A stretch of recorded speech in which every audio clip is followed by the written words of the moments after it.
Good afternoon and welcome to Season AY, the platform where we speak truth to power. Good afternoon to you all. You're watching Season AY. I'm doing the stream because I don't trust when I'm doing this on Facebook. It is no longer reliable. So I'm just trying to help grow the platform on YouTube. So if you want to join us and see what we're doing, join us on YouTube live. Subscribe to Season AY, hit notification button, give us a thumbs up, help us reach more people. What's happening right now is that Facebook is really being very difficult with us. So for that reason, we are not using it as a platform. We do not feel it's a platform that we can necessarily work with. But we are on Oduduwa TV Radio live on YouTube and of course on Citizen AY on YouTube. So please subscribe to Citizen AY on YouTube and Oduduwa TV Radio 2. Those two. Subscribe to Citizen AY on YouTube. And here's one more thing on YouTube we'd really like you to help us do. We are close to 3,000 subscribers. We need to get to 3,000 subscribers on YouTube. We're about over 2,500, something like that. And we would love to get to 3,000 subscribers on YouTube. So if you go ahead and subscribe to Season AY on YouTube, we very much appreciate and support and love that support. We're 2,500 and something on YouTube. On Citizen AY. So help us grow that platform. And of course, it is Oduduwa TV Radio 2. As I've said before, we do have over 9,000 subscribers on Oduduwa TV Radio. But Facebook, YouTube have demonetized. They have demonetized our Oduduwa TV Radio platform. So we are creating the backup channel, Oduduwa TV Radio 2. We would love that if you could subscribe to us on YouTube to help us grow that platform once again. We've only got just about a couple of hundred, maybe 100 or something on Oduduwa TV Radio 2. So we'd really like your support in growing that platform.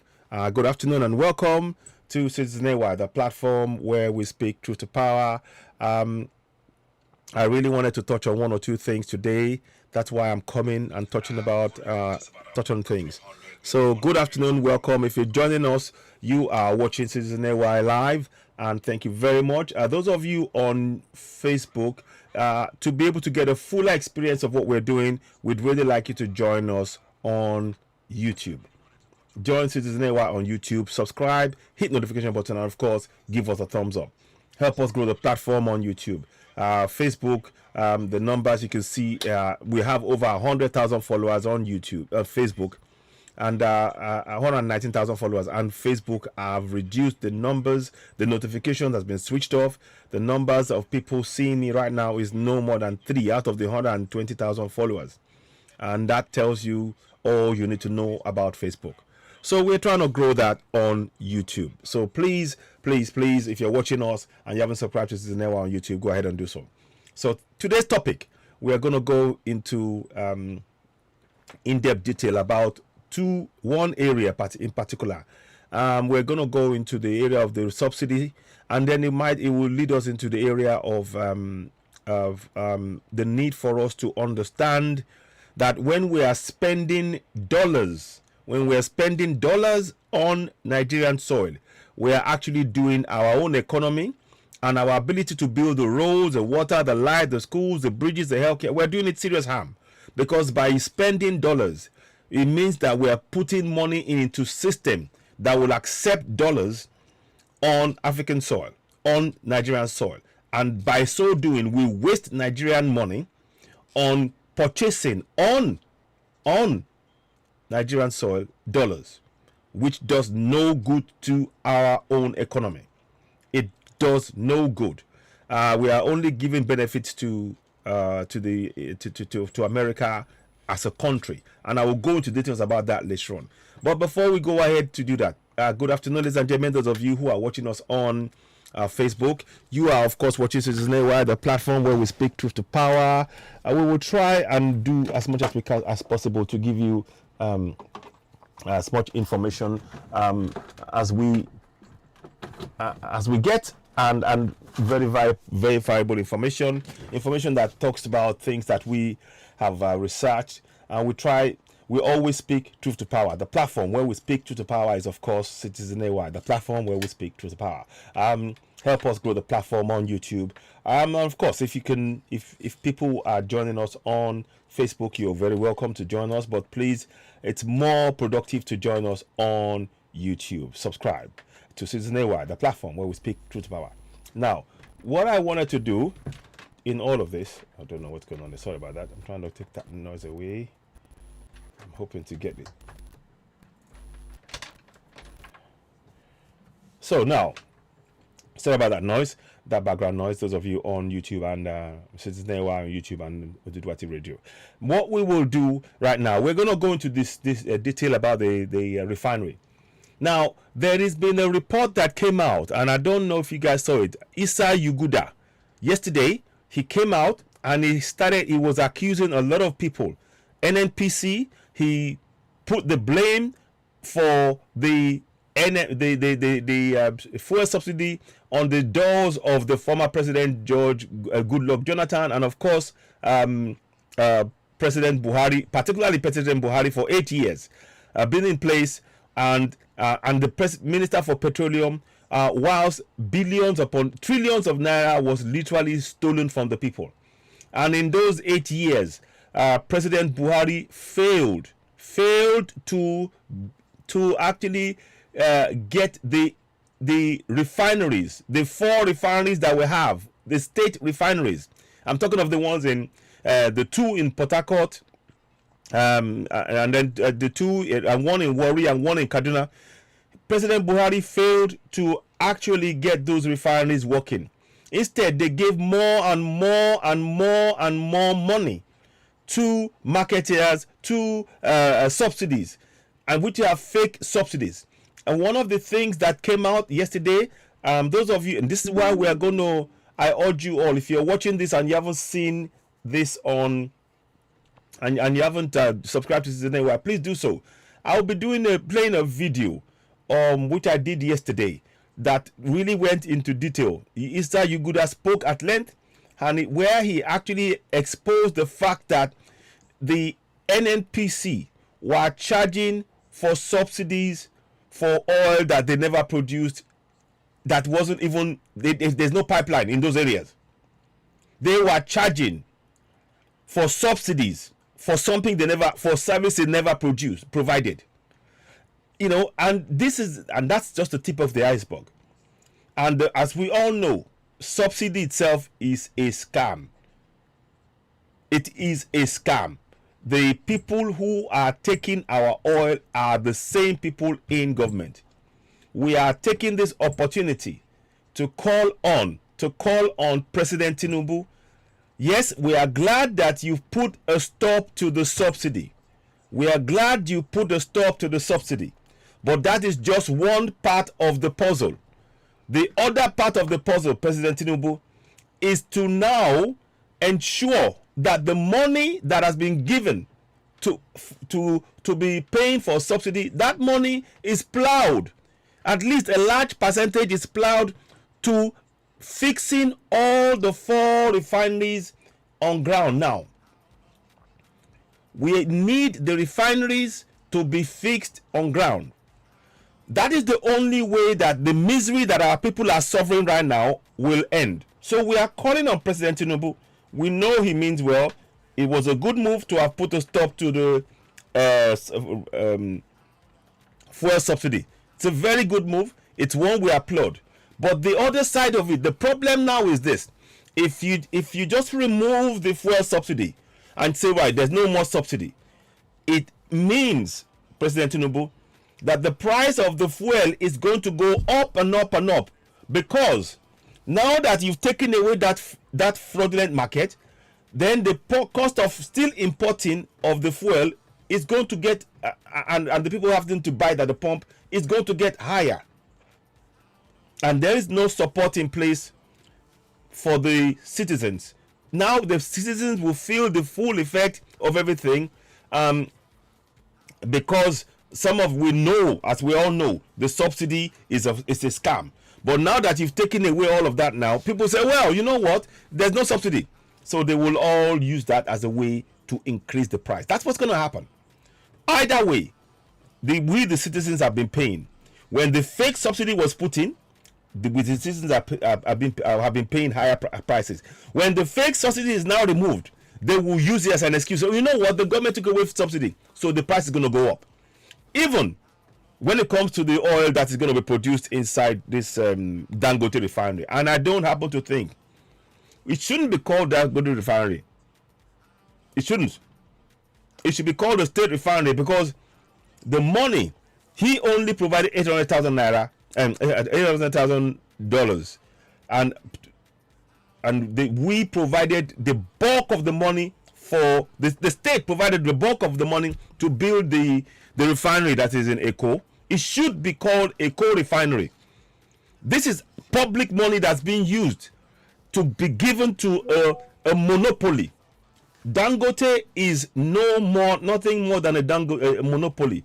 President Tinubu, I'm not saying this out of jealousy or hatred, but the fact of the matter is that I've done a report before, whereby we've discussed at length the fact that Dangote, and there were talks about over 2.7 trillion naira provided for Dangote to be able to have that refinery almost finished, and it's still not done. That is public money. And we all know, sadly, President Tinubu, we all know what has happened in the sugar industry. We know what has happened in the cement industry.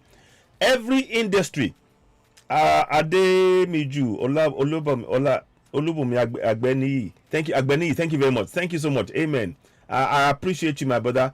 Please subscribe to Citizen AY on YouTube. Help us grow the platform. Thank you so much. So, what is happening is that Dangote is a monopoly. Dangote is simply a monopoly. And we cannot sustain a monopoly when people are starving. People are hungry. A monopoly is not what we need. What we need is to allow our businesses to flourish, to allow our people to grow in their own land.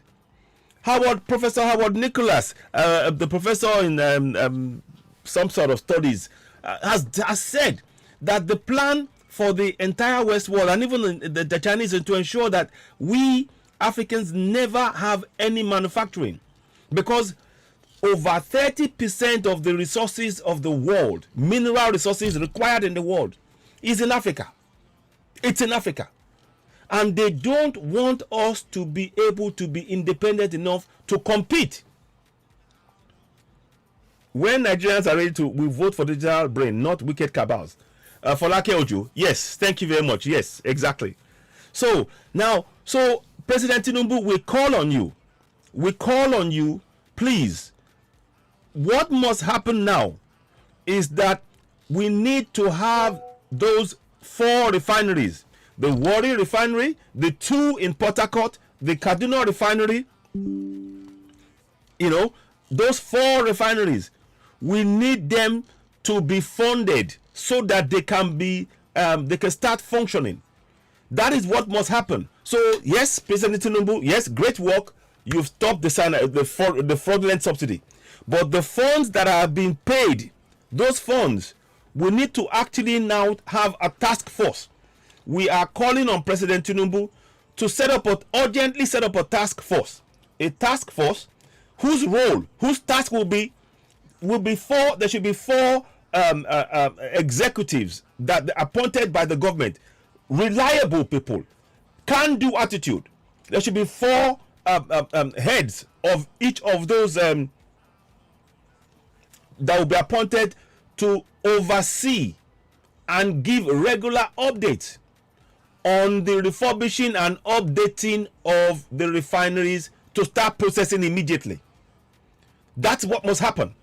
Because every time we import oil, we are wasting money, not only in terms of the importation of the oil, but do you know that we are also reducing and destroying our own financial system based on the naira? Many of these people who are calling themselves marketeers, they don't accept naira They want people to go and change money into dollars to buy the oil from them that is brought in. This is criminal. This is crazy. This is our economy is totally upside down, President Tinubu. I'm sure you are aware. I am sure you are aware. But one of the things that we will need you to do right now, President Tinubu, is we urge you, the Kaduna refinery, the 2 refineries in Port Harcourt, the refinery in Warri, appoint consultants, proven can-do consultants that will be appointed to oversee the refloating to get them functioning immediately. So when I say functioning, there are some of them that are working already. They can simply repair the things that need to be repaired so that they can increase the rate of oil that is being processed, because right now they are producing, they're refining very, very little or nothing. So what we need is for them to start repairing it, to do the immediate repair work, so that they can increase the rate, the amount of oil processed in each of those refineries on a month-by-month basis. President Tinubu, we know you can do this. We know you can do this. We know you have a can-do attitude. You have a can-do attitude. You are the man that brought up. You took over Lagos, and we know the kind of good work you did in Lagos. So we don't have a problem with your capacity to be able to do things. We have every confidence in yourself. What we are concerned with, however, is that we do not want you to allow those who have been part of the system, who have defrauded the citizens, to get in your way and prevent you from easing the pains of the citizens. President Tinubu, we are calling on you. We know that you have a plan. Everything that you've been doing up to this point so far it's very good. You are really trying to communicate with the people. You understand the pains that we're suffering. You've the student loan thing. We would very much like it to be free education, but it's a step in the right direction. Maybe in a few years, maybe 3-4 years time, we can revisit that one again and make it a free education like it once was back in the 70s, 60s and 70s. Maybe that's, but the fact that it's now a student loan, we applaud that. So there are certain things that the fact that you stop the fuel subsidy, we applaud that. But there is a gap right now. Our people are suffering on ground. So we are calling on you, President Tinubu. We urge you to be bold enough to call out the names that Issa Yunusa called. Issa Yunusa called out certain names. Let me see if I can get the video out. See if I can find one or two of the videos. You may not hear it if you're joining me on Facebook, but if you're on YouTube, go and subscribe to Zinewa on YouTube, and you can get a clearer, a better breakdown of what I'm trying to say here. I'll try to play it for those of you who are on Facebook, but I will do this first. Issa Yunusa really gave down a detailed, no holds barred. He was saying that the fuel subsidy is a scam. Now we know that, but he even said that people who were doing the scam wanted to put an end to it because they were earning too much money. I kid you not. This is what the man said. This is what that is how bad this is, President Tinubu. That is how bad this system is. So we are calling on you. We know that you have the intention, the will to actually help our people, to help the people who voted you in, to help the entire nation, to stop the poverty to stop us being the poverty capital of the world. But your will needs to be backed with concrete action, President Tinubu. And we urge you to be forthright, to go forward and call on and expose those who looted from us. We urge you to let our judiciary let it take its course on them. Do not listen to anybody who will tell you, oh, by the way, oh, I'm so and so person, so for that reason, let's look the other way whilst this is happening, pretend this and that. No, we need you to actually stand for the people now. It is really important. We're calling on you, President Tinubu, to stand for the people. You, by the elections and you being the president as it is right now, we know that you're a man that wants to renew the hope. Renewed hope is your mantra. And we believe in that, renewed hope. And the way you've started well. There are certain things that you're looking at. Emefiele is in custody. Bawa is in custody. There need to be more people. NNPC has a lot of questions to answer. How is it that Mele Kyari has got the company have got 3 billion within just in July, from July 2022 to date? How is it? Where did that funding for those funds come from? And if they are getting those funds, why is it that those funds, we the citizens of this nation, let me give you a quote, President Tinubu. We the citizens, to whom sovereignty belongs, yes, we are the ones to whom the sovereignty belongs, from whom the government, through this constitution, derives all its powers and authority, President Tinubu. And we are asking you now, our people are in pains. They are suffering. They can hardly eat 3 square meals a day. Some of them, if they're lucky. If they eat 1 meal a day, they're doing great. If they eat 1 meal a day, President Tinubu, they're doing they're kings. But we are in a land where we have infinite mineral resources.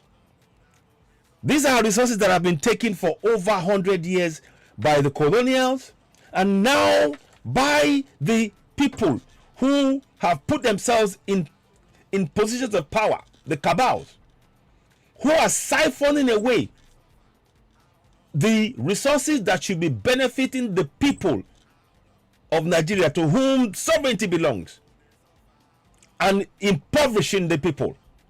So we are calling on you, President Tinubu, please, the first priority right now is to plow funds. But don't just plow funds. We need you to be very transparent in how those refineries are going to be restructured and repaired and be made working immediately. It has to be transparent.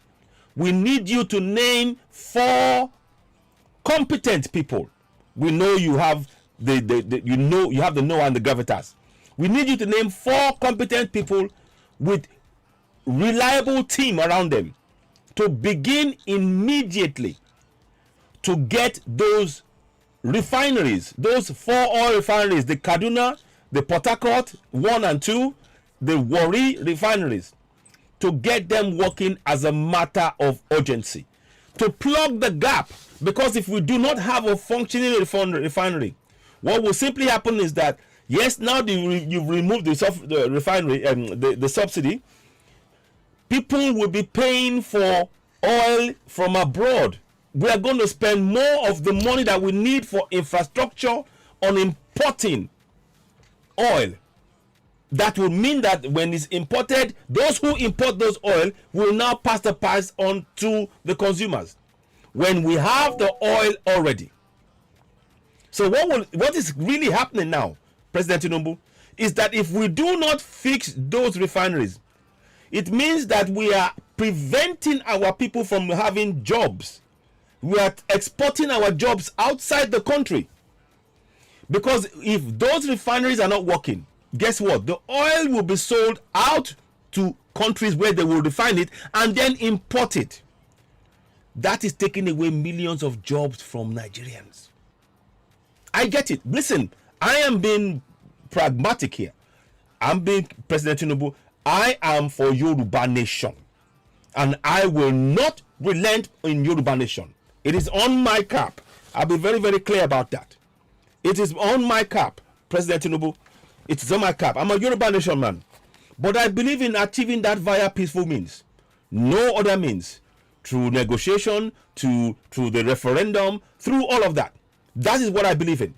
But right now, Yoruba people are suffering. Biafrans are suffering. Middle Belt are suffering. Hausas we are all suffering. Over 190 million people are suffering, President Tinubu.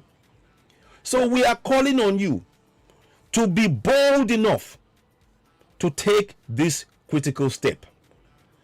The first part of the puzzle you've done. You've put a stop to fuel subsidy. Great stuff. Great move. But the other part of it must be done. When you plug the gap, when you get the refineries working, you are creating jobs for our people, President Tinubu. I'm sure you know all this. I'm sure you are very well aware of this, President Tinubu. I'm sure of that. So I am appealing to your good sense, to your humanity, to your commitment, to the oath that you took on office to serve and protect the citizens. I'm appealing to that. I'm appealing to you to please show clear leadership when it comes to getting those refineries working. Begin now. Get a task force in place. Those task force headhunt 3 to 4 for each of the positions, 2 to 3 people, 2 to 3 people each.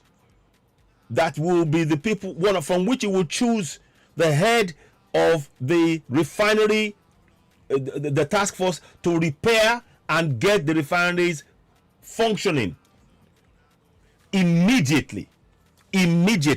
Because every single day that those refineries are not working, we are losing billions of money. We are losing billions of money in two fronts. One, the money that we are going to spend to import the oil that we have, that we could process. That's a waste of money. The money that we are losing from the fact that people within Nigeria could be able to create jobs and to be able to spend in our own economy, internal economy. We are losing money on two fronts, President Tinubu. So we are calling on you. Those 4 refineries, they must be fixed. They must be repaired. Let me see if I can get you.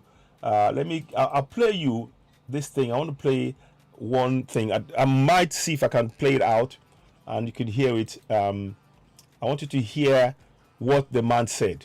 Good morning and welcome to let's forward it where we speak truth. So 1 second. Yeah. From Kaduna, Let me just. government didn't have the political will. So they have not got the political will. They said. I was privileged to serve as the chairman of the subcommittee 2008 and 2009 on the economic meltdown. I was one of the members. 3 of us governors and some other members. This is Issa Yunusa speaking now. So I was to. He's saying that the government lacks economic will, a political will. Everything about under Buhari regime, and then the scam in the subsidy review. Listen. Committee. And of course, since then, recommendations were made. Listen. Which unfortunately were never implemented, and it's very sad. I'm sad to let Nigerians know that from what I saw, we came across situations where subsidy was claimed on pipelines that never existed. Can you listen? Subsidy claim on pipelines that never existed. Why are these people not awaited? Either finished product. Why have these people who have been claiming this, why have they not been arrested? So you heard him say subsidy was claimed on pipelines that never existed. So we are saying this. This is Issa Yunusa. This is an APC man. We are saying this because we need our people to know, and I will come on to what we, the citizens, how we can participate in this process, because there's still a job for us to do as citizens. It's not to just call on President Tinubu alone. We, the citizens, we have a role to play in this, in fixing the mess that the crooks, the politicians, the cabals have created, and that they put a noose around our necks. We need to collectively work together to remove that news. Now, let's carry on. I mean, this is going to test. This should be, however, this is going to be. Let me hear now. Let's play this one here if I can. I'll bring it. On the economic meltdown, I was one of the members. 3 of us governors and some other members with Mr. President as chairman.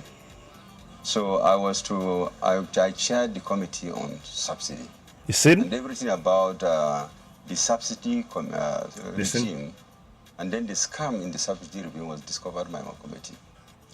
Okay. And of course, since then, recommendations were made, which unfortunately were never implemented, and it's very sad. I'm sad to let Nigerians know that from what I saw, we came across situations where subsidy was claimed on pipelines that never existed. You just claim that I would have pumped X amount of, either finished products or crude. You see? Maybe from Kaduna, from Warri to Kaduna. NNPC? Making this claim? Of course, who else is doing it? Oh dear. Those that pump NNPC. So you see that NNPC is implicit in this corruption, in this large-scale corruption, in this. So all the former MDs of NNPC and the petroleum minister, principally Tinubu, Buhari, has questions to answer. They have questions to answer on what is going on. So we're not just saying this for the sake of saying. Again, President Tinubu, you started well. The student loan is a clear indication of your intent. Intent to have a governance working for the people, improving the lives of the people.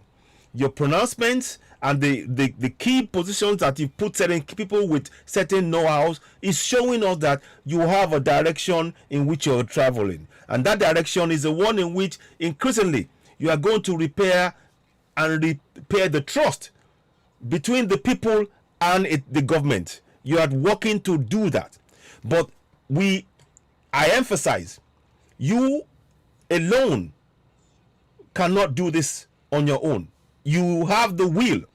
But unfortunately, within your government, President Tinubu, there are people you have to hold to account because they were part of APC. You have to hold them to account for the sake of the people.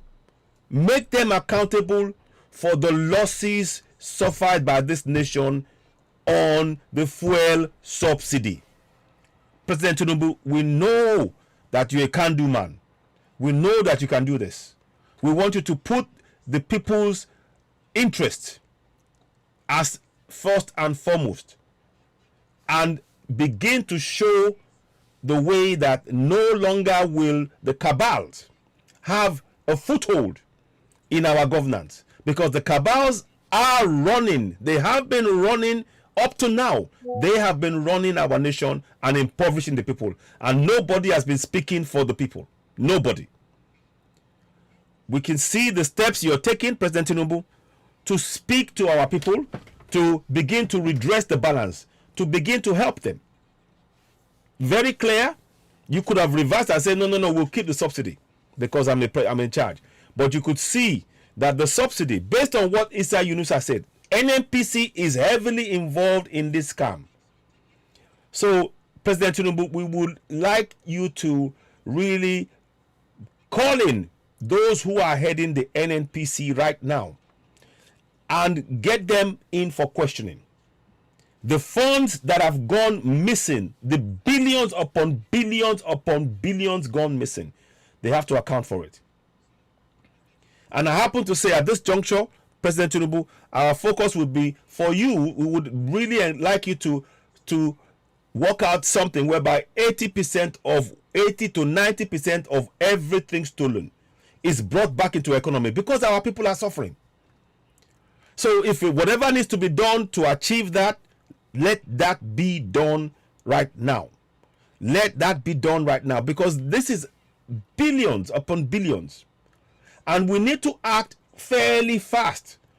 because I'm going to come on to the other side of it and talk about what is happening in terms of the dollar. The de-dollarization is a big threat to our economy because of our over-reliance on dollars. The big threat to our economy is the de-dollarization of the world economy. And we have yet to be clear in the position that we are taking. But we will come and talk about that a bit later on. Right now, what we need to be doing is stopping the drain of our money that's been spent on importing oil that we can process inside Nigeria. There are people, it is clear now from what Issa Yunusa is saying, that there are people who do not want the refineries to work, because if it's working, they cannot loot. President Tinubu. And if it's not working, our people are impoverished whilst they are looting our wealth. President Tinubu, we are calling on you to do the right thing by the people. You're the president of the people. You're the president for all of Nigeria. I get it. I'm a Yoruba man. I want Yoruba nation. But I get it. Right now, the reality is I'm in Nigeria. And on that basis, you are my president. Whether I want Yoruba nation or not, you are. And I am appealing to you as a president, not only to myself, but to the millions who are suffering. I'm appealing to you. Be bold enough to take the steps to hold those who have impoverished citizens via this fuel subsidy scam. Be bold enough to hold them to account. Get them to come and account for what's happened. And 80%, 80 to 90% of whatever everything they've stolen must come back in the coffers, because we need those funds. Millions have suffered needlessly. President Tinubu, we know that you can't do man. We are appealing to your good nature. We are appealing to your commitment, the promises that you made for the citizens, to stand by them, to work for them, to make the nation work. You've also unified for the first time the exchange rate system. Very good. Gone are the idea of, oh, by the way, in the north you can get naira for 20, you can get dollar 20 for $1 you pay 20 naira, whereas in the south we are paying 500 naira for $1. So that's gone.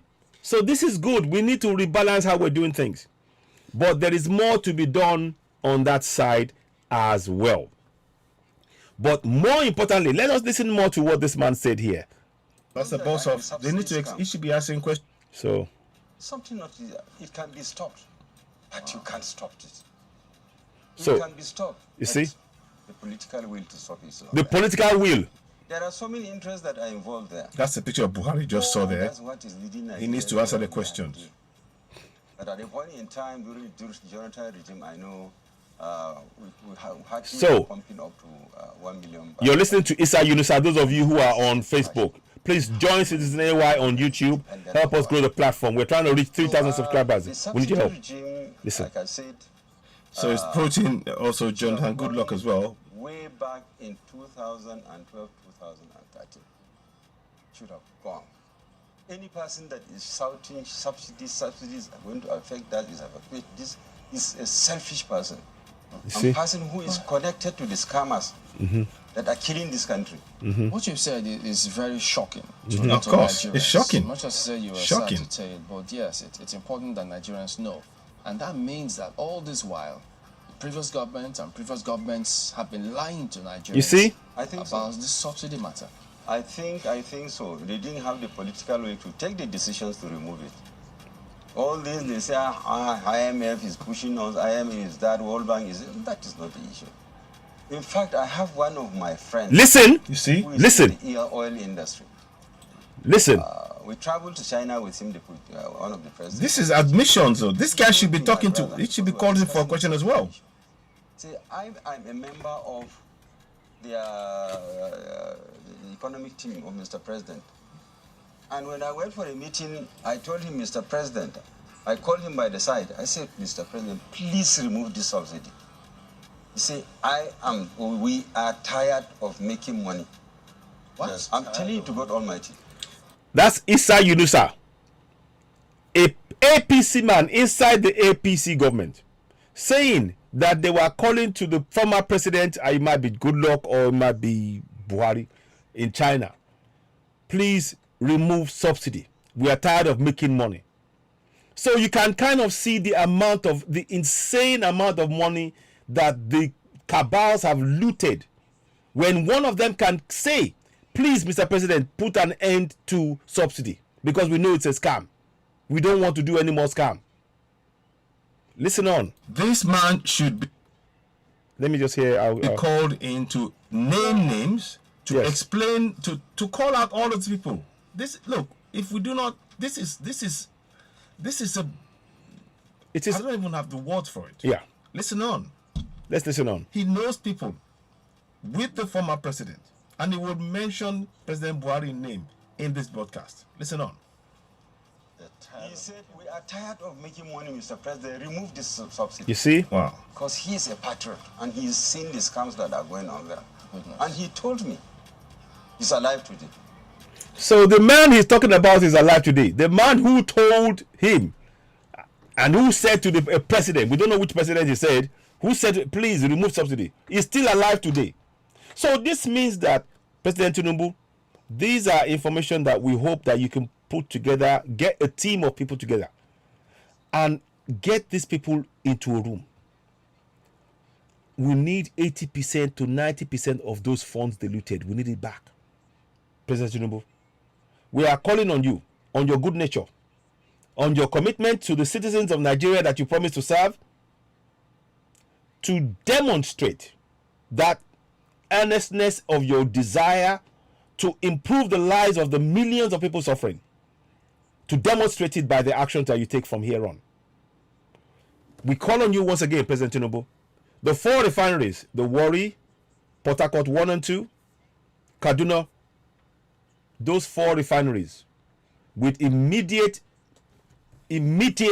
action, urgent immediate action, get a task force together, constitute a task force, tasked with the urgency of getting can-do men and women that will lead the refloating of those 4 refineries overnight, literally overnight, to start processing oil so we can have refined oil to start giving to our citizens at lower prices immediately.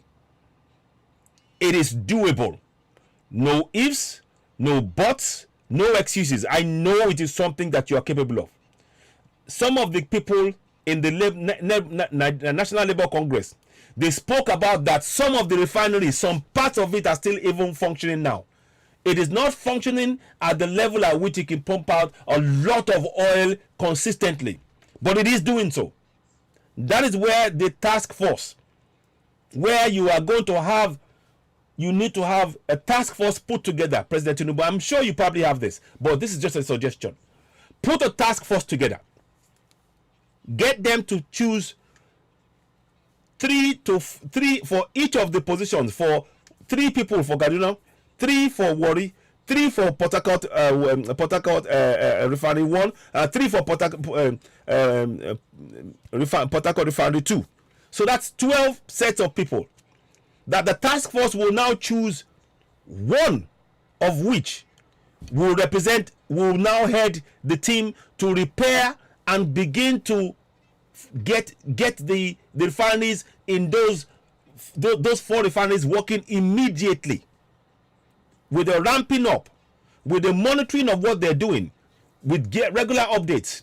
We would like you also, once you task them and they've done this, you will now bring them, you will have a meeting with them live on camera. We have a discussion in Abuja, and then they will now come on a week-to-week basis for us, giving us updates on how the refineries are doing on a week-to-week basis.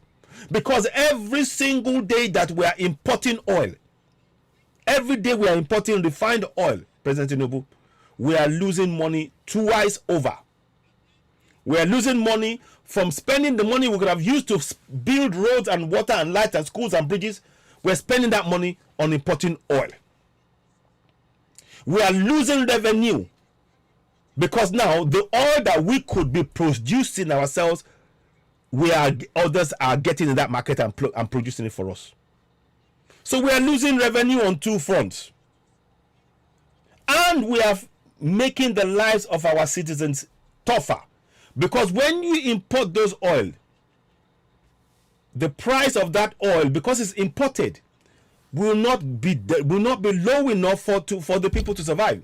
Manufacturers are already screaming now because the cost of the oil, the cost of electricity is going to go up.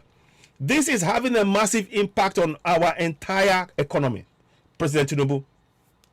So we are calling on you, as you're watching this, please, we trust you. We trust you that you will fulfill your promise. Hope renewed. We will fulfill. I know that we trust that you will fulfill your hope renewed. We are counting on you. We are here to work with you to achieve that. And the citizens at this juncture, President Tinubu, I am personally calling on you now to begin to encourage our citizens to become active participants in the governance from local government level upwards. We need to go on a massive drive because that is the only way we will achieve transparency in our governance. The participation of the people in the government shall be in accordance with the provisions of this constitution, section 14.2c. And what are the provisions? Section 14.2a. Sovereignty belongs to the people of Nigeria, from whom the government, through this constitution, derives all its powers and authority. We need you to begin to remind our people. I would like President Tinubu to go on a drive. I'm happy to be part of that discussion, President Tinubu, whereby we begin to get our people to become active participants in their governance. Because right now, our people for over 24 years have not been aware that they have the power to hold those they elect to office to account using section 14.2a and 14.2c. As a true Democrat, which you espouse and you talk about and you talk about on a repeated basis, we are calling on you to encourage the people to begin to be part of this process so that it provides transparency. The more transparent the process is, the less likely corruption will enter the discussions. So that is why we are saying, once you have the task force in place, the task force, they will head on three reputable people per refinery. They will narrow it down to one that they recommend. Once you are happy that they are able and with the capacity to begin to do the immediate repair work from day one, and giving weekly reports on the progress. So in week one, you expect targets for them. In week one, X amount of oil to be produced based on the fact of you've done the repairs that's been done. And these are going to be experts. I'm not an expert in the oil field, so I don't know. But to begin to restore confidence in our people, when Nigerians are ready, they can for digital brain, not wicked. When Nigerians are ready, they will vote for digital brains, not wicked cabals. Yes, exactly. So I agree with you, Folake Ojo. So please do continue to share this broadcast. It's very important. Please, if you're joining us for the first time and you're watching Citizen AY, please go ahead to Citizen AY on YouTube and subscribe. Hit notification button. Give us a thumbs up. We really need you to help us in this discussion because we're talking about the oil, the fuel subsidy.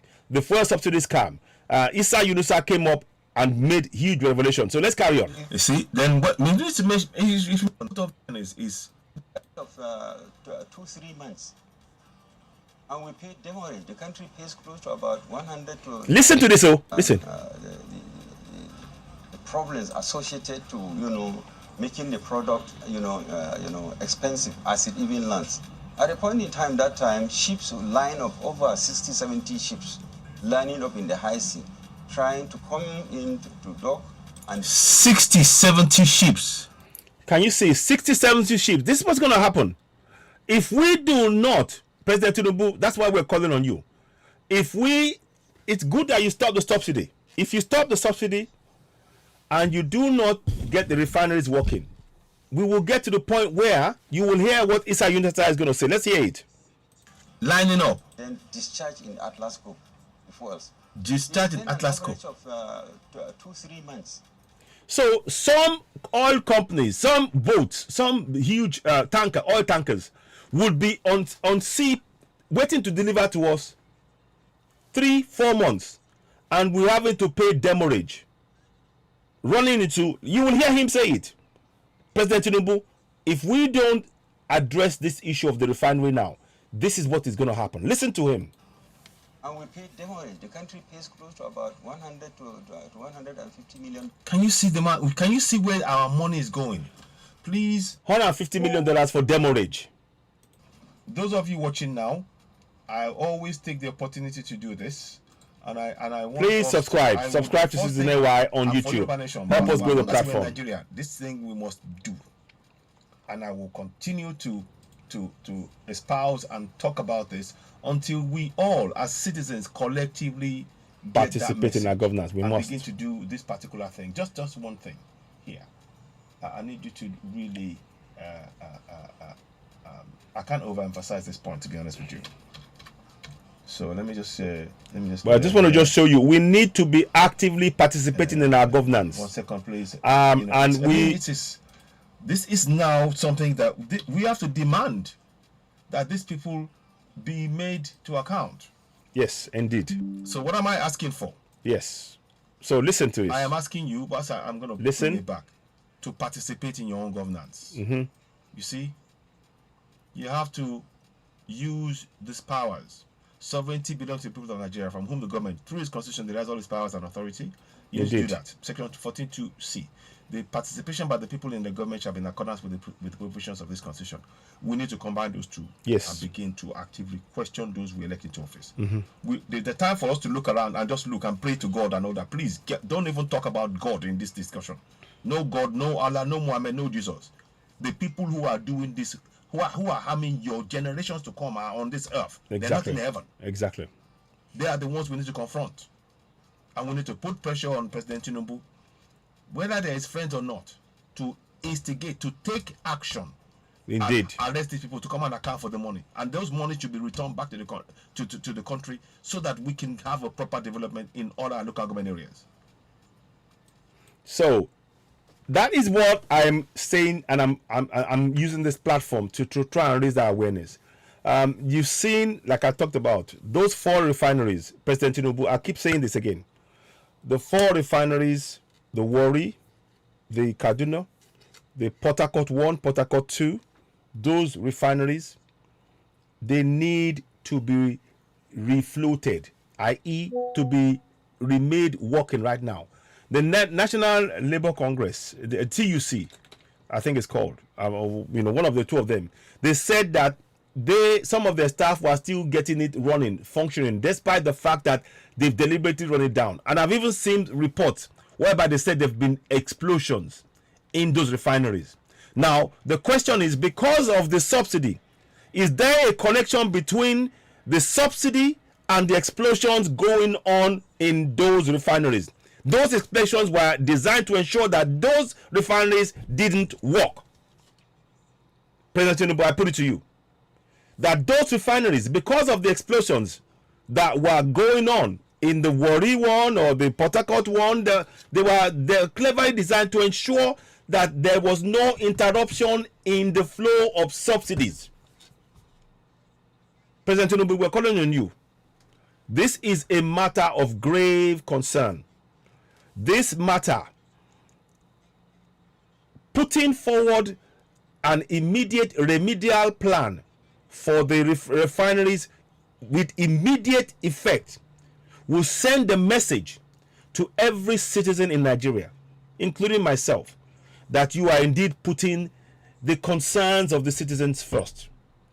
We would like to see this critical step that you take in showing us that the transparency and the need for clarity and to restore the confidence of the people in their governance. You, on the basis of that, you take this critical step to ensure that with immediate urgency and transparency, that the refineries are beginning, they are being fixed, and they have to be named people that everybody, you have to name the people who are going to head these teams, who are going to head the repair job. Name them. They have to be experts in that field, and they have to be monitored. And the government, so you need to name them. Okay, this is the person who's going to be the job. As you're naming them, there is going to be a team, a task force within that task force. So the people who are appointed, people who are monitoring the work that are appointed, and the regular updates that we, the citizens, will get on a weekly basis. Because every single day, those refineries are not working. We are losing billions, President Tinubu. For every single day that those refineries are not working, for every single day that we are having to import oil, we are losing jobs that it could be created for our people. We are losing jobs that our people could be created for our people. Because if those refineries are working, that means that, you see, there are industries that will be around those refineries. In the UK here, when they open an industrial business, an industrial estate, one business will bring another business, and it becomes a big community. And the revenue generated within just that industrial estate alone becomes such a huge amount that they actually create jobs. Simple jobs as somebody selling sandwich to the industrial estate. Because the bigger now that company, now he can actually afford to he will open a shop. Then he will open a shop, he will actually buy a building because of the growth of the industrial estate. It's the same thing. It's the same thing for the refineries, President Tinubu. It's the same thing. We can regenerate our own local economies, our own our local government areas by just ensuring that the refineries are functioning. So those who are taking away those refineries, they are doing us severe damages in our economy, in our society, in all manner. We are losing money hand over foot daily because of their greed.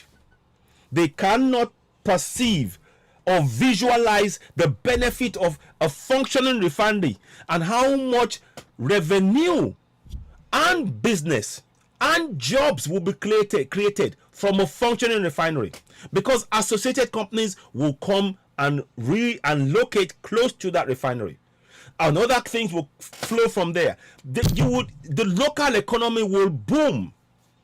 Now, President Tinubu, the local economy around those 4 refineries, is it booming? What's the evidence? It isn't. President Tinubu, we're calling on you. Please, this is a task now. We are not saying, this is not about a blame game. You are the man in charge. We know your heart is in the right place. But the question we have for you, can you pull your team together to achieve that goal? We need you to be bold enough for the people. You are now the father of our nation called Nigeria.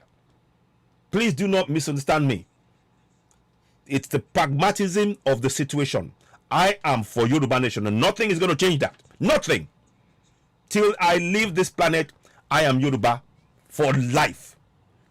But as we currently stand, President Tinubu, we are in Nigeria, and our people are suffering. My role, I will put aside my clamor for Yoruba nation to ensure that our people are getting relief from the injustice, from the pain, from all of that, to ensure that our people begin to get the benefits of being a Nigerian. Those benefits have been taken away from them by the cabals, President Tinubu. those benefits have been taken away from them by the cabals. And when you hear this man saying what he's saying, Issa Yunusa, let me play it again. Participate in your Let me see if I can. Governor's place. That's what I'm. Let me forward this again. Remove subsidy, but they're not going to fix the refineries. See. Are they fixing the refineries? So, President Tinubu, we're calling on you. We're calling on you. This is on you now, President Tinubu. Being a businessman. You see. So, and he's from the commercial center. Yes. So, Issa Yunusa is saying it. President Tinubu, I agree with him. You've been a businessman. You've run Lagos. And a lot of reports have said how well you turned the general economy of Lagos around. You increased the internally generated revenue of Lagos. So we know that you have the know-how, President Tinubu. We're not fighting. We're not here to abuse. I'm not here to abuse you. It doesn't solve anything. Me abusing you will not be, I will not. How will it put food on the table for the next person? It won't. I'm appealing to your good nature, President Tinubu. Directly, please. Those 4 refineries. Oil is our foundation right now. Yes, we are going to move away from oil. I understand that. But right now, it's our foundation. The clearest signal you can send, President Tinubu, is to get those 4 refineries functioning now. Put the task force in place immediately. Get them to like I said, pick 3 people per refinery. People who are going to that you will headhunt, and you and your team, your close team, will now choose one of the 3 people. Can-do people like yourself who will fix those refineries, who will get it running, who will begin to, on a week-by-week basis, they give you updates, and they do this transparently on TV. This week, we've gone 10,000 liters. Next week, we got 50,000 liters with evidence of this thing. And because that's what we need. And we need to rapidly ramp up the repair job on those refineries, and it must be protected, President Tinubu. Because we know you need to also set up, not only will they be repairing it, but you need to set up teams around those refineries to protect it. Because the cabals, we know that the cabals, they don't want it to function. Because that's where the food is coming from. You understand, Mr. President? We are respectfully asking you. We're not telling you off. This is not interested in. We have every confidence that you can do this for us. But we are appealing to you. So whoever is watching this, send it to Tinubu, send it to his team, send it to right now. Our focus in how to alleviate the pains of our people, very much like President Tinubu says. And we are coming up with proposals to help you, to point you in the right direction, President Tinubu, to be bold enough. We know that there are people in your team in APC there who are benefiting from the cabals. We need you to be bold enough, President Tinubu, to address those people, to confront them, to make them, to put them to aside, to prevent, to do everything legally possible to ensure that they are held to account, so that our people can begin to benefit from the resources on their land. You've heard Yunusa saying it. Let me I'll play on again. Of Nigeria, and he made Lagos what it is today as a medium-income economy. Yes. But he knows he knows all the crooks in the country. He knows all the crooks in the country. President Tinubu, it's not me saying it. Issa Yunusa said it. He says you know all the crooks. I'm not interested in semantics or anything. You know them. You know who these people are. We need you to be bold enough to confront them on behalf of the masses who are suffering. We are calling on you. The best way to fix our nation right now, a nation currently dependent on oil, is to get those refineries working, come what may. Come what may. Let's listen on. Understand this a little bit more. Won't your friend then say that they were tired of making money, understanding the scam? So did they tell you, why didn't the president go ahead and remove it? Because if he had that first-hand information, he should have acted, the former president. I'm sorry, my brother. Listen. The president may not have done it because of the entrenched interest. So, President Tinubu, the former president now, Issa Yunusa is saying that he may not have done the arresting and taking the people because of entrenched interest. That is why we are appealing to you. Aṣíwájú, abẹ̀yìn ni, kì í ṣe jà, kì í ṣe tipá, arọ̀ yín ni, ẹ jọ̀ọ́ ẹ tu àwọn èèyàn wa lára. We are begging you to ease the pains of our people. Be bold enough to do this on behalf of the millions who are suffering because the refineries that they should be using to create jobs, to actually reduce the price of oil for citizens, is not in place. To make sure that is in place. Aṣíwájú, you are the president. We are glad of the move you are making. Please, for the sake of the people, Issa Yunusa, APC man, the man that you know, he's saying that you know these people. We're not saying to come to fight. We're not saying to come and, we're just saying for you to do what Buhari didn't do. Buhari did not confront those who were cabals in his government. And we know the cost of this lack of action on the lives of millions of citizens. There are millions of citizens that have died in poverty, where the oil is right next to them in Warri, in Akwa Ibom, in Port Harcourt. Millions have died because of the sake of the fuel scammers, fuel subsidy scammers. They've put the lives of millions in jeopardy. President Tinubu, we beg you, we are calling on you, we are calling on you to take action for our people. We are not, we are only here to urge you to think about the people that you promised to serve and protect. And we are calling on you. We know that you have the power and you have the intention and you have the know-how to achieve this. And we have every confidence that you will. What we would like you to do is to make sure that within your team, we want you to be bold enough to pull out those that were involved in this defrauding. Hold them to account. If it means that you have to come to an arrangement whereby 80% of the funds that they looted comes back in, and those funds can be used to fix the refinery. Some of that can be used to fix the refinery right now. So we don't have to go and find money anywhere else. That's the point of what we're saying. These guys have stolen money that doesn't belong to them. It belongs to the city, to the nation. We need to put a stop to this kind of bad governance. President Tinubu, we have every confidence in you. So, first part of it is the task team. We need you to put a task force in place. The task force will comprise of a number of strong strategic people who will now constitute, they will go and look for headhunt.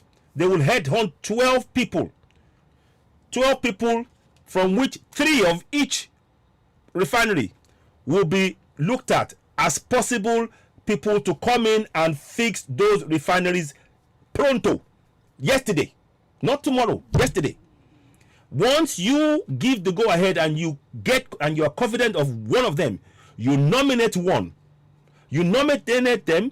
At the same time, you have a monitoring team set up within the government to be monitoring the actions of that nominated person, who will head and run the repairs of each of the refineries. And they are going to be coming with weekly reports of what they are doing transparently. And we would urge you, President Tinubu, to be able to get the buy-in from the people that this is done live on TV.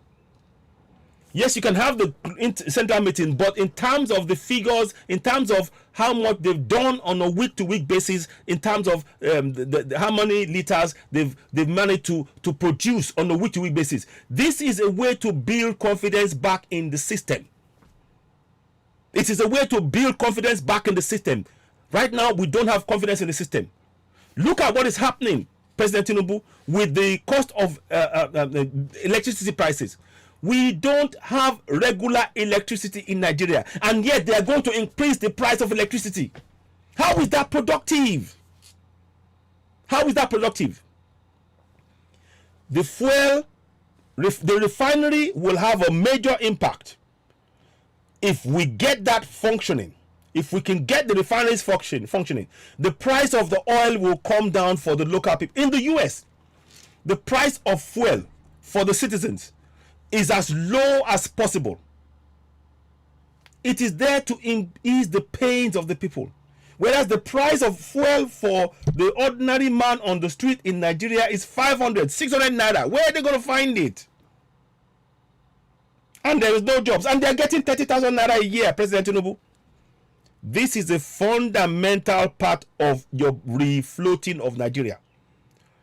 The refineries, the 4 refineries, if we leave those refineries untouched, President Tinubu, and we do not take them as a matter of immediate urgency, whatever plans that you are talking about is built on dust. Everything will turn to dust, because those refineries are going to be the beginning of the refloating of the entire nation called Nigeria.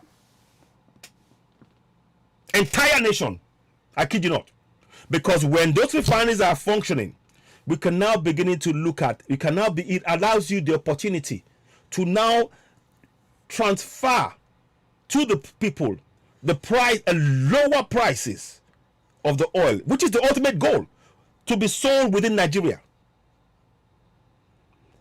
Now, not only that, when we start doing that, we are creating jobs, because once our oil gets sold at a lower price, we can extend our reach across the whole of West Africa and indeed Africa. If we're serious about this, President Tinubu, if we're serious about this, that is where we need to start. The refineries.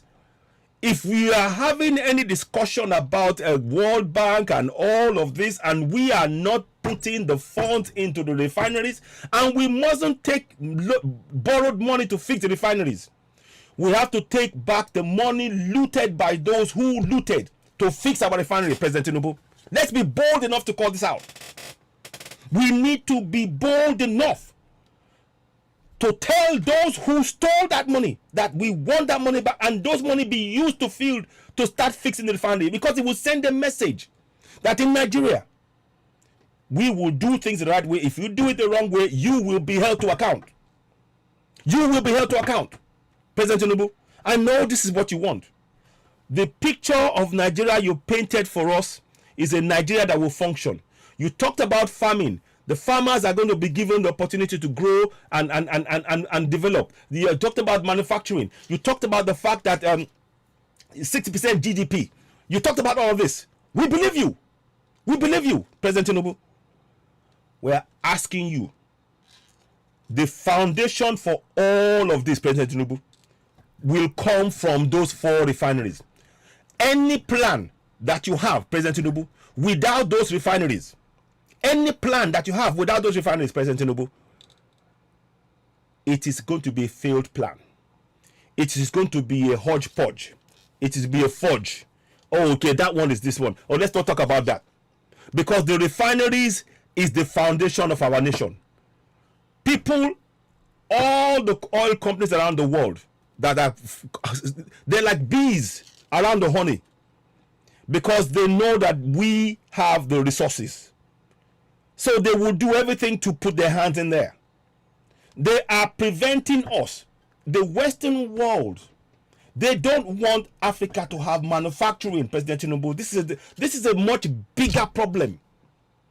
And being the most populous nation in the world, this would be a perfect opportunity to build and ensure, without borrowing a penny, that the money that was looted by those who looted it, the cabals, is poured into the system to repair the things they failed to do. They prevented them from doing in the first place. That will send a clear message, President Tinubu.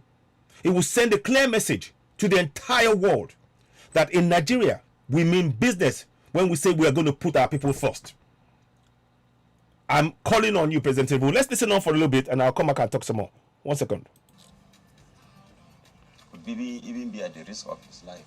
You see? But at least the president of Nigeria is adequately protected. If I were him, I would have beaten the bullet and taken the decision. So, Issa Yunusa is saying that as a president of Nigeria, he would have, or the former president, to have taken the decision to hold the cabals to account because it's adequately protected. President Tinubu, you are the man in charge now. We're calling on you to do this for the people. Those refineries, it's not about Dangote refinery. I'm sorry. Dangote refinery is only going to mean one thing. The price will go up and up and up, and the people will have to pay. And then suddenly Dangote refinery will come up, will start working, and they will still, and the price will remain at the high price for the people. We need those 4 refineries working because they are state-owned. Later on, I would suggest myself personally that the Dangote refinery be renamed a co-refinery because it was public money. Majority of the funds used to build that. Respectfully, President Tinubu, the majority of the funds used to build Dangote refinery came from public money. We cannot continue to make a private monopoly from public money. It doesn't make economic sense, President Tinubu. It doesn't make economic sense.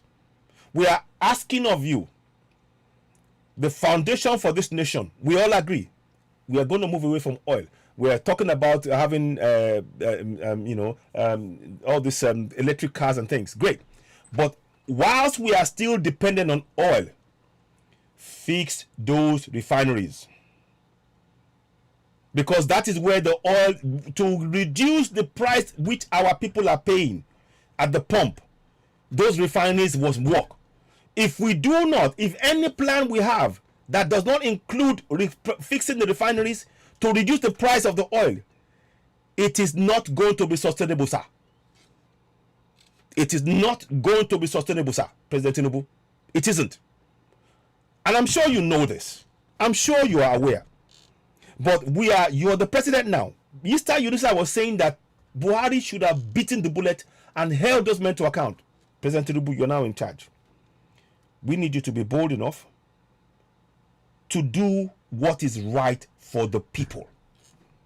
We need you to be bold enough to do what is right for the people. Mr. Yunusa is saying it.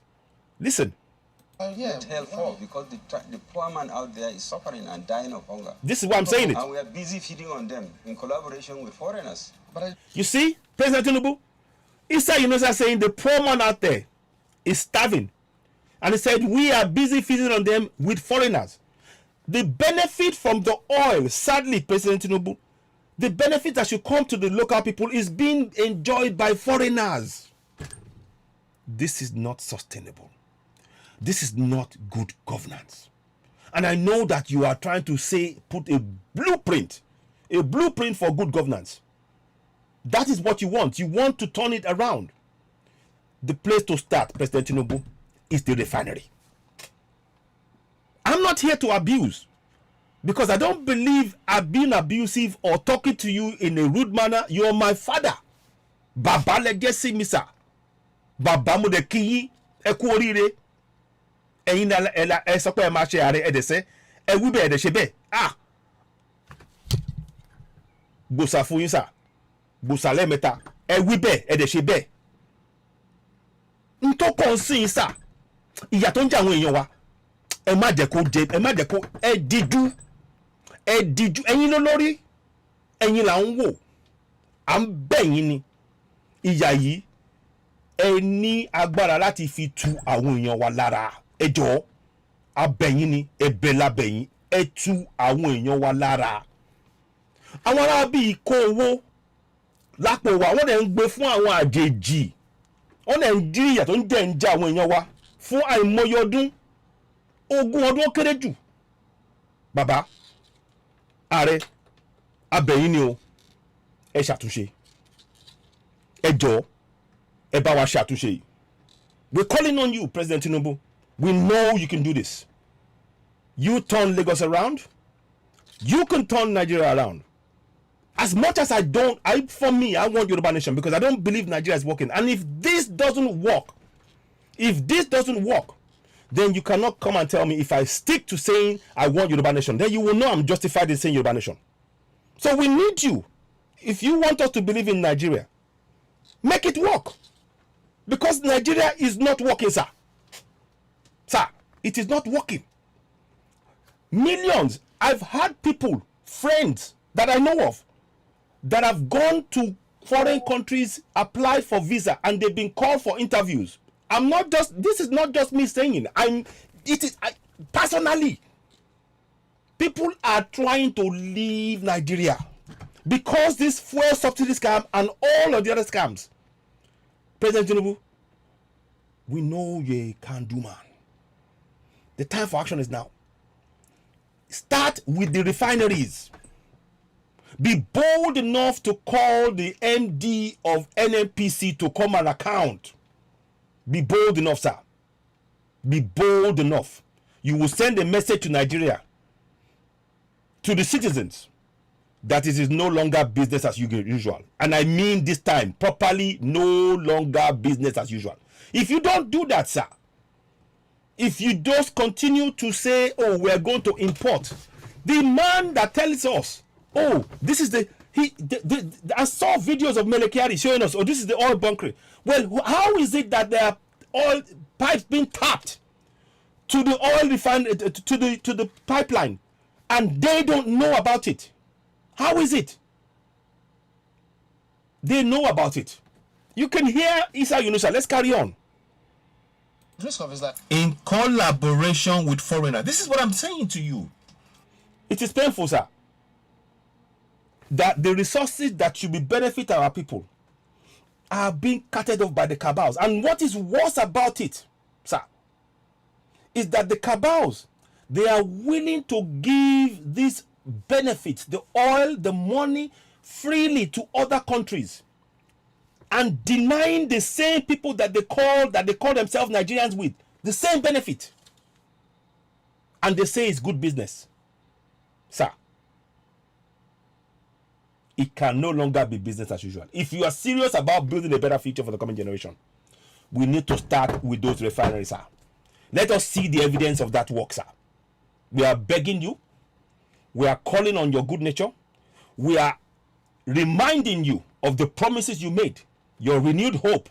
We are reminding you, respectfully, no abuse, no anger. Our focus is how to ease the pains of our people.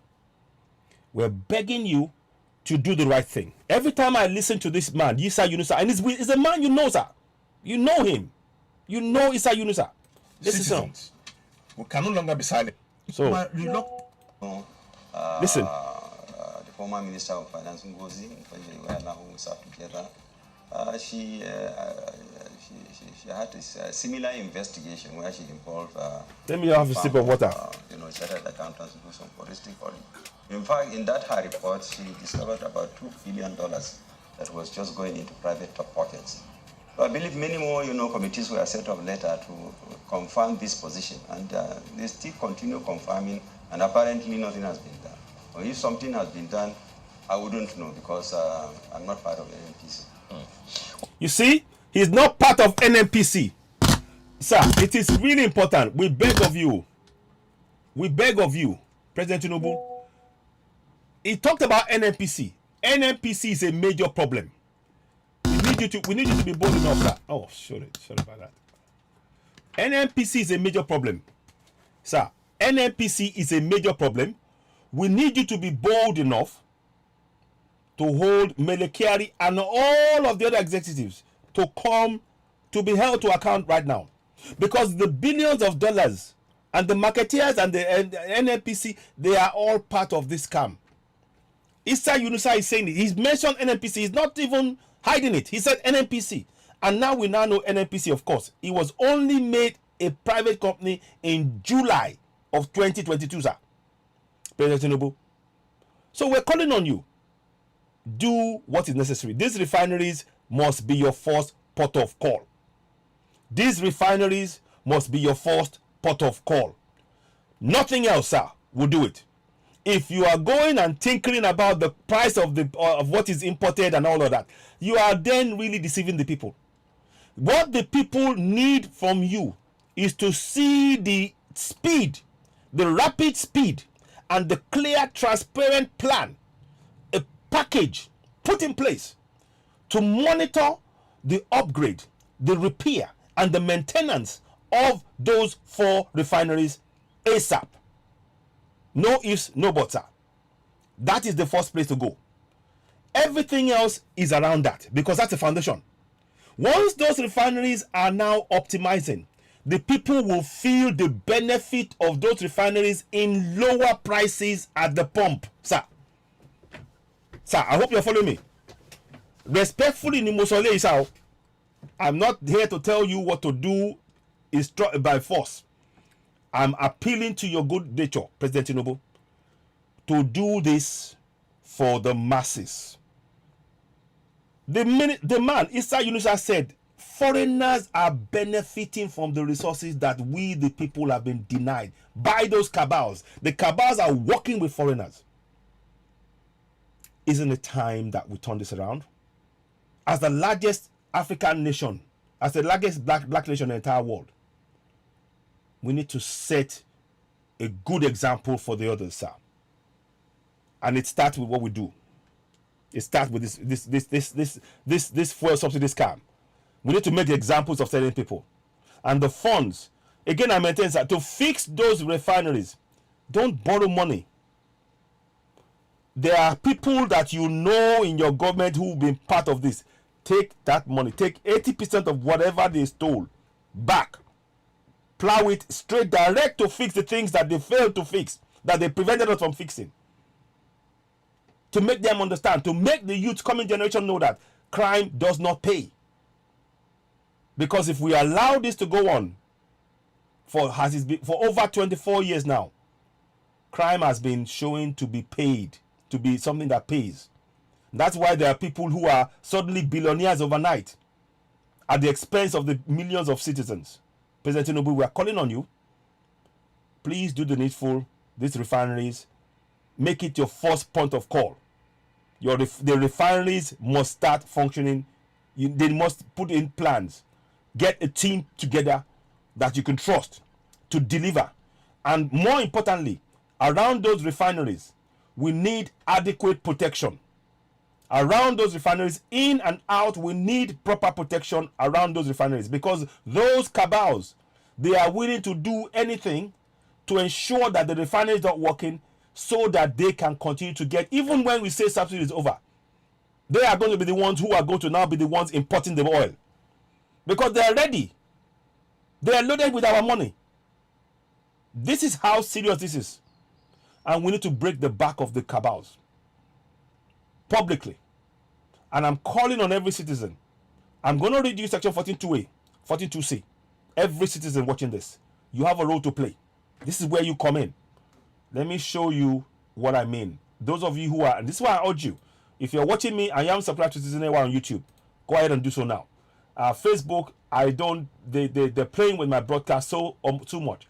And I for some reason, I had to, in fact, I had to back off doing broadcasts, because I just felt very, I don't know how to put it. But anyway, it doesn't matter. It doesn't matter. What is important is the message has been consistent, and I've carried on with that message. And the message is simple. We, the people, yes, we must participate in our governance. And I've tried to demonstrate that as often as I can in all my broadcasts. In fact, I do as much as I can when I come on a broadcast to quote and refer to section 14.2a. I know it off head. I've translated it to Yoruba, and I want people to know that we have those powers. So let me just show you again. In case those of you who are joining, if you're joining for the first time, you're watching Citizen Network, the platform where we speak truth to power. If you're watching us and you haven't subscribed to Citizen Network on YouTube, go ahead and do so, please. Because you'll get a much more engaging discussion and be able to follow what we're doing live on the broadcast. You will see the pictures, and it will make much better sense. So I'm grateful that you're joining me on Facebook. But Facebook are deliberately bringing the numbers down, and you see it's coming up and down and everything else. But what we want to do is, today's broadcast is about fuel subsidy scam. Issa Yunusa A man inside the government, inside APC, confirmed this scam. He's implicated NNPC and those who are working with it currently, within it currently, in this scam. And what we're saying is that those 4 refineries, before President Tinubu does anything else, we respectfully urge the president to look at getting those refineries working immediately. Immediately. Putting a task force in place, appointing people after vetting. After vetting 3 people, headhunted 3 people per refinery. After vetting them, be sure that they can do the work. Appoint one, bring them on TV, tell us who they are. Appoint a monitoring team that's going to be monitoring the work of those refineries, those managing the refineries, and giving us weekly updates on TV. This has to be done on TV to bring in the confidence and the transparency for the people to be able to believe in their governance. That is what must happen, President Tinubu. So we are asking you to please act on that. We hope to hear from you in due course on that particular action. It's not about getting angry or anything. Right now, our people are suffering, and we are talking about how to alleviate the pains, the sufferings, the misery, the impoverishment. Don't forget, our people are not earning, are still earning 30,000 naira. Those are the ones that we even know of. There are people who are living on less than that a month. And how do they do it? How? President Tinubu, we're asking you, please, this is something that we must deal with as a matter of urgency. Those refineries are the most important things right now. Yes, I know they're talking about moving away from oil and all of that, but for the next 5 to 10 years, we will still be using oil. It would make better economic sense to therefore fix those refineries as currently is, to reduce the price of the oil, number one. Number two, to create jobs. Once you reduce the price of the processing of the oil to for the local market, then you can charge what you want outside. Now we can now compete with others in selling our oil outside. We can do that. That creates jobs. That builds industries. We can do that. This idea of collapsing our own economy only for allowing others to grow by importing the oil is economic madness. It's economic madness. It's economic madness. We cannot shut our eye to this any longer. Our manufacturing base is dependent on that price of the oil as well. They've been complaining because already we know that there's barely 4,000 megawatts of electricity. So what do? They're going to use fuel. If you don't deal with the refinery, you are going to destroy our manufacturing base entirely, President Tinubu. These are the impacts of what is going on. They've been complaining. People have been coming on programs and talking about it. They complained this morning. So if the failure to confront this refinery is the 4 refineries, they are the foundation for everything. The solution to majority of our problems. Once we get those refineries working, it puts an end to anybody coming in. I'm a marketeer. Oh, I'm going to sell you oil. I will bring in oil. I can bring in. They don't care about what it does to our people or our economy. They just want money now. Money they haven't worked for. President Tinubu, we're calling on you, please.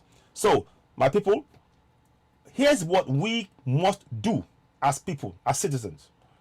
I'm going to read to you section 14.2a, and I'll explain a little bit more. Section 14.2a. Sovereignty belongs to the people of Nigeria, from whom the government, through this constitution, derives all its powers and authority. 14.2a. What does that mean? In simple terms, each and every one of us living in local government areas, we are collectively sovereigns. And as a sovereign, standing together, the government, they derive their powers from each of those local government areas. It's like the local government saying, okay, we give you the power to use our powers on our behalf to govern the entire nation. Each of the 774 local government areas. And they govern on our behalf. And they derive those powers through this constitution. That is where you come in. You need to see yourselves within your local community, local government area as a sovereignty. A sovereignty which can now go and do the second part of very important part of this puzzle, which I'm about to read, section 14.2c, which states, the participation by the people in their government shall be in accordance with the provisions of this constitution. Now, what does that mean? It means now that to be able to participate in the governance, it should be in accordance with the provisions of this constitution. And what are the provisions? The key provision that you need to know as a citizen is that your sovereignty belongs to you. On that basis, you participate in your governance. And how do you participate? By holding each and every elected and appointed official to account. Because why? Collectively in your local government area, you are sovereign. And it's important that the central point we understand in all of this is our collective effort together will be able to allow us to exercise our sovereignty. And that is where we need to come into this discussion. So when we are talking about what can you do, let me give you an example of what you can do now with this sovereignty. What you can do is to call your local chairman, your state house of assembly member, your house of reps, your senators. You call them to a meeting, and your local government area, all of the local community associations, you have a meeting. You call them to the meeting and tell them about this refinery, that it must be working. Every local government area should send a message that should reach the local chairman, state house of assembly member, house of reps, senators, to read them that we want those refineries working, because that is the only way we will get a reduction in the price of fuel. They must be working. And we send the message right back to the National Assembly and go and tell them that they need to place that as a top priority right now. Right now. That is the top priority. They must make that top priority to fix that those refineries. So now once they do that now, because they are working on our behalf, once we put pressure on each of those elected officials using section 42A and 142C, they now have to go to the National Assembly with our demand. And once that's on the table, we can now begin to now put pressure on the president and everybody. You need to put assent on this. So this is where our collective effort comes in. The pastors and the imams, they don't want you to know this, because why? They are getting money from those in government. So it is in their interest for you to never stand up and exercise this section 14.2a. Sovereignty belongs to the people of Nigeria, from whom the government, through this constitution, derives all its powers and authority. The church has they got no such powers in the constitution. You do. You do. So when the church saying that you are powerless, it's a lie. When the imam tells you that you are powerless, it's a lie. Your power comes in when you come together within your community and you exercise the powers as stated under section 14.2a. Sovereignty belongs to the people of Nigeria, from whom the government, through this constitution, derives all its powers and authority. When you collectively exercise that sovereign power, no force on this planet can stop you. So we need to put pressure. This fuel subsidy thing, it is impacting the lives of every one of us. Going to any church or any mosque is not going to solve it. But by coming together within your community, like I'm telling you right now, every local government area, and calling your local chairman, state house assembly, house of reps, senator, call them together, even governors, message to them that no way are we accepting this. Those refineries must be working, because the fuel prices is impacting our lives, and just telling us to just hoping to, you see, to hope, or maybe so they will do it. Maybe they will they import the price, the oil at a cheaper price. Oh, they will take the heat. No, they won't. The only way you can guarantee that you will get lower prices is to put all our collective efforts together to ensure that the government indeed gets those refineries working, because it's not enough to just speak to Tinubu, like President Tinubu, like I'm doing now. It isn't enough. No, Because you are living on hope then that, oh, he will maybe speak to them. He will maybe. That is one part of the puzzle. That's why I said there's two parts of it. The second part of it now, it's over to you. I'm talking to you. If you're watching me and you're watching this broadcast, Citizen AY, the platform where we speak truth to power, I'm talking to you directly. I want you to understand that you have a role to play. If you want the refinery to work and you want to have lower fuel in your community, you need to participate in your governance. If you just keep quiet when the price of the oil is going up, and you know, but every one of you knows that none of the refineries are working, and you are not prepared to work together in your community, collectively to come together and put pressure on your government, starting from your local government, to pass a message to the National Assembly that National Assembly, they must make that top priority, all 774 local government area. That is what I mean. You have the power, Section 14(2)(a). You have that power to exercise it, hold them to account, because the participation by the people in the government shall be in accordance with the provisions of this Constitution, Section 14(2)(c). And what is the power? What is the provision? The provision is Section 14(2)(a). Sovereignty belongs to the people of Nigeria, from whom the government, through this Constitution, derives all the powers and authority. You have that power. So on the one hand, we are going to appeal to President Tinubu. We have to. We must do that. We are doing it. Yes, others will do it. But on the other hand, you and I, in every community, as you're getting this message, go to your community, because the price of oil is fixed by those marketeers who have ensured that the fuel that you need, that the refineries that would have made your life easier isn't working. Going to any church and praying, maybe God do it, or going to any will not solve it. The pastor and the imam, they don't care about you as long as the government gives them money. That is why your participation in your government is of high importance, extremely high importance. And that is why I keep reiterating that point. And I hope it is a point that is well made. I hope many of us are watching this. Please, if you're watching this broadcast and you haven't subscribed to Citizen AY on YouTube, go ahead and do so. Because we will need you to, guys, we need people to join us on the struggle. Section 14(2)(a). I'm reading it off head. I've translated it into Yoruba as well for people in Yoruba language. If you are your Igbo man, please, I want you to translate it into Igbo language as well. Because these are where the powers that we need are. The Constitution is not perfect. It is not, it is in fact, it needs to be rewritten.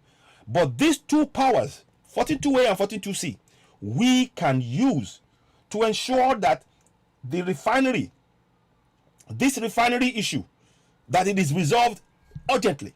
Because if we leave it to the president alone, he will have the will, he will want to do it, but the team around him and those, and don't forget, they've said it, the people, there are people in the government that are part of this fuel subsidy scam.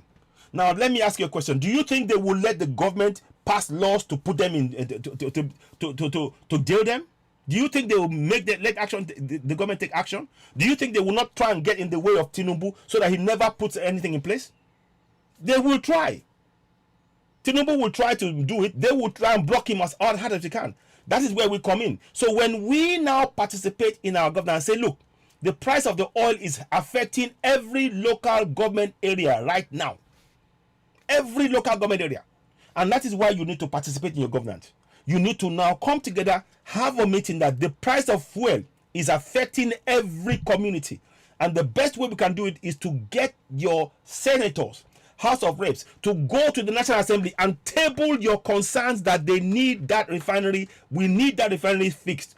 If all 774 local government area does that and start talking and start putting the pressure to the senators and House of Reps, do you think they will say no? They have no choice. If everybody, but it requires our active participation. You see, the 10 hours and the 20 hours that you're using in the church and the mosque, this is where we need to use it to. Because if you don't fix the refinery, the cost of you traveling will get worse. So your only solution right now is to be actively participating in our governance. So you need to use those two powers. Let me give it again. I'll read your fed. Sovereignty belongs to the people of Nigeria, from whom the government, through this Constitution, derives all its powers and authority. Section 42(c).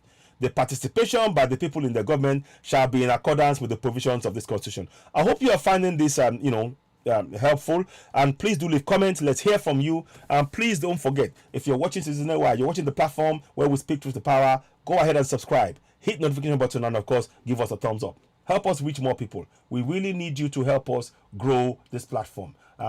We are almost 3,000 now on Facebook. We would like to get there. We would like to get to that 3,000 in the next few days, and let's make that a target for us. So if you're watching this broadcast, what we're trying to do is to raise the level of awareness. Our focus right now as citizens is how to make sure that the refinery is fixed. That is the most important thing. The price of oil in a country of Nigeria is affected by the lack of refineries in our. There's 4 refineries that are not working. 2 in Warri and 2 in Port Harcourt, 1 in Warri and one in Kaduna. So those refineries must work, right? So we are urging you, begin to participate in your governance. And again, let me play this bit again. We will 1 minute. So let me just show you now what Issa Unita is saying. Let's carry on. Well, there are those who will be wondering listen, whether or not these individuals or these entities are untouchable or not. You see? There are those who reference one word called cabal in this fuel subsidy scam mix, as well as the oil bunkering, the oil theft that's been reported, recorded, investigated. And it would seem like all we have is just, okay, this is uncovered now, and that is it. It would seem like, okay, nothing to ask again. Do you think these individuals or these entities are too powerful to be touched? Hence, there is a need for some political will other than the laws? Well, apparently, I think very strongly that maybe part of those who are supposed to be doing the needful to bring them to stop what they are doing are also beneficiaries of that system. You see, that's the problem, and that's why we're calling on President Tinubu. Those who are supposed to be holding the people who are the cabals to account, they are also part of the cabal. So the political will is being held back. So whilst we are saying and we are appealing, and we know that President Tinubu wants to address this issue about the fuel scam, the fuel subsidy scam, we understand that, but he cannot do this on his own. That is why we will need concerted effort. It's not about TUC alone now. It's not about LNL and the National Labour Congress. It's about each and every citizen exercising their sovereign power collectively within each of the local government area to hold their government to account. Because sovereignty belongs to the people of Nigeria, from whom the government, through this constitution, derives all its powers and authority. So your government derives powers from you collectively as a sovereign in your local government area. It is time you use that power. It is time you come together and use that power to ensure that you instruct your government to get the refineries working, to ease your pains. Because that's the only way you can solve this. It's not by going to any church. It's not by going to any mosque. Going to pray in a mosque or in a church will not solve, will not fix your refinery. It's by putting pressure on the government to ensure that they put in the right people to fix those refineries, and they monitor the progress of the oil coming out there, and they put security around all of the refineries to prevent it from being damaged by the cabals. Because the cabals don't want it to function, because that is the only way they know they can get money from the system. So we need to be actively participating in our governance.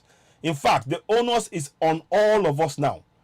Everybody watching me, if you are not sharing this broadcast, so that many people can be awake and understand how important. You've been complaining, oh, the price of oil is high. The price of this, 500 naira here, 600 naira. But ask yourself this question. One question. Are we refining our own oil? No. Why are we not? Well, because we are importing it, because we get fuel subsidy, because it is not working. Why is it not working? It's not working because the fuel subsidy, the people who are behind the fuel subsidy are making sure that our refinery never works. But we are the ones, if it doesn't work, we are the ones who are going to be paying through the nose for this, every single one of us, in every single community. So what is going to be in our interest? Isn't it going to be in our interest if we work together in all 774 local government area, begin to put pressure on our elected officials, local chairman, House of Assembly, State House of Assembly, House of Reps, governors, go to each and every one of them and say, look, we need those refineries working. We are telling you, we are sending you to the National Assembly to table a motion, emergency motion, on the floor of the House, telling the government that your priority must be their priority. And that priority is for the refineries to be fixed immediately. Using funds that's been recovered from the marketeers, from the cabals that looted trillions of naira. We don't want them borrowing money. We don't want the government borrowing money. The money that must be used, the money to be used to fix those refineries must be money collected back from the looters who stole from the government. That is what the message we need to be involved in. If we don't all get involved and start doing this, nothing's going to change. That is why I'm telling you, we need to play active participation in our governance. Stand inside and go and pray, God, oh God, help me today. Hey, may God help me. I'm on my knees. Oh, hey, God, Allah Akbar, Muhammad, Jesus, this and that. You can pray to all you like. It's not good. Do you think the people who are looting, do you think they care about you praying? In fact, they like the fact that you're praying. It means that you're not confronting them. Now, I'm hoping by showing you the steps we need to take. Again, I'm reading to you. If you're watching us on Citizen AY on YouTube, on Facebook, please join us on YouTube. Help us subscribe. Help us reach more people. The steps that we must take. We need that we need the 4 refineries. We need the Kaduna refinery, the Warri refinery, the 2 in Port Harcourt. We need them functioning immediately. And we, each and every one of you in the local government areas, in 774 local government areas, you have the power to call your local government chairman, your state house of assembly, your house of reps, your senators.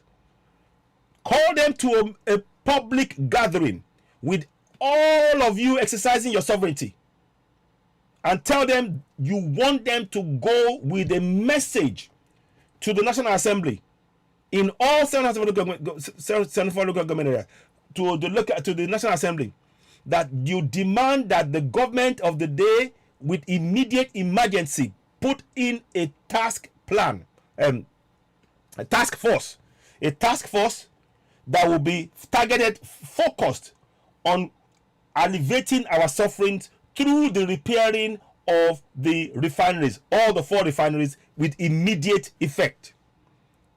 And you want to see this happening transparently, so that you want the government to give you regular updates on a week-by-week basis on TV, national TV. We need to do that, because the government alone, Tinubu alone, cannot do this. Our pressure, I guarantee you, our collective pressure will yield result. It's not by praying, no. It's not by going to imam, to the church. It's not by going to the mosque. It's not by fasting. It is by our collective effort. Because whether you like, you see, whether you're Christian, whether you're Muslim, whether you pray or not, that price is impacting you. But if you collectively take action to go to the call in your state house of assembly member, your local chairman, your house of reps, your senators, you call them to a meeting, and everybody in the local government area comes out and tells them in no uncertain terms, we are instructing you to go to the National Assembly on our behalf and make them know that the price of the fuel, because of the lack of refinery, is hurting our lives on a daily basis. We can't take it anymore. We are instructing the government of the day to immediately repair those refineries, put security, tight security around it, so that it is never damaged again. It is monitored. And give regular updates on the progress of each of the refineries as they start doing the refinery.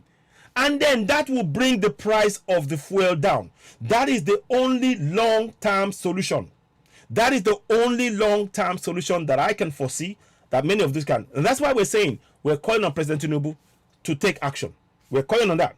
But that is one side of it. The second side of it is we are calling, Citizen NY is calling on you in your community. You're complaining about the price of food, price of this. If you do not ensure that you put your effort collectively together to ensure that the refineries they start working immediately, you will continue to suffer. It is as simple as that. It is as simple as that. It is not even that is, and the refinery is the foundation. Those 4 refineries are the foundation of the nation. And that is why those who are making themselves, those who are calling themselves billionaires in the oil business, they are making billions on your misery. They are making billions on your misery. Now, you have a choice. Do you want to remain in misery, or do you want to get up and take collective action to put an end to your misery? The choice is yours. We're showing you how to do it.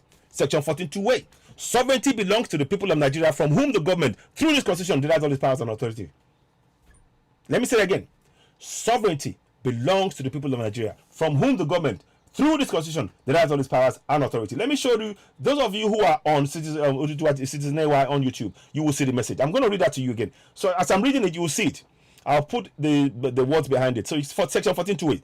Sovereignty belongs to the people of Nigeria, from whom the government, through this constitution, derives all its powers and authority. That means that in your community, you are a sovereign. So far, for over 24 years, you have refused to use it because you want, number one, it's not even that you refused. It's just that you were never taught that you were a sovereign. You didn't know that you were a sovereign. You didn't know that your community had powers to hold the government to account. The government was telling you, we will make promises. But on top of the government making promises, you have the power to ensure that not only are they making the promise, but they fulfill the promise by you exercising your sovereignty. That is what we are trying to make you to understand. And you have that power in every single community. You don't have to go to any church. You don't have to go to any mosque. But by standing together in your community, just by standing together and questioning them, you are exercising your sovereignty. And they, by law, by the same constitution they wrote, they have to listen to you and do exactly what you tell them. We're trying to show you how you can use that power in all 774 local government areas. By the way, I've translated this into Yoruba, and I will take the time to translate it to show it again in a minute. But I'm going to read the second part. So this is why it is important for you. If you are complaining about the price of oil, or it's too high, but you are not complaining and you're not putting the effort into ensuring that the government of the day, come hell or high water, they fix all the 4 refineries, you're not serious. So I'm going to tell you straight up. If you are not part of the process whereby you are putting pressure collectively, exercising your sovereignty within your community, from your local government chairman to your state and assembly member, to your House of Reps, to your senators, collectively putting pressure on them that we are telling you to go back to the National Assembly and make this a matter of urgency for the refinery to be working right now. If you don't do that, you're not serious about your poverty that you're in.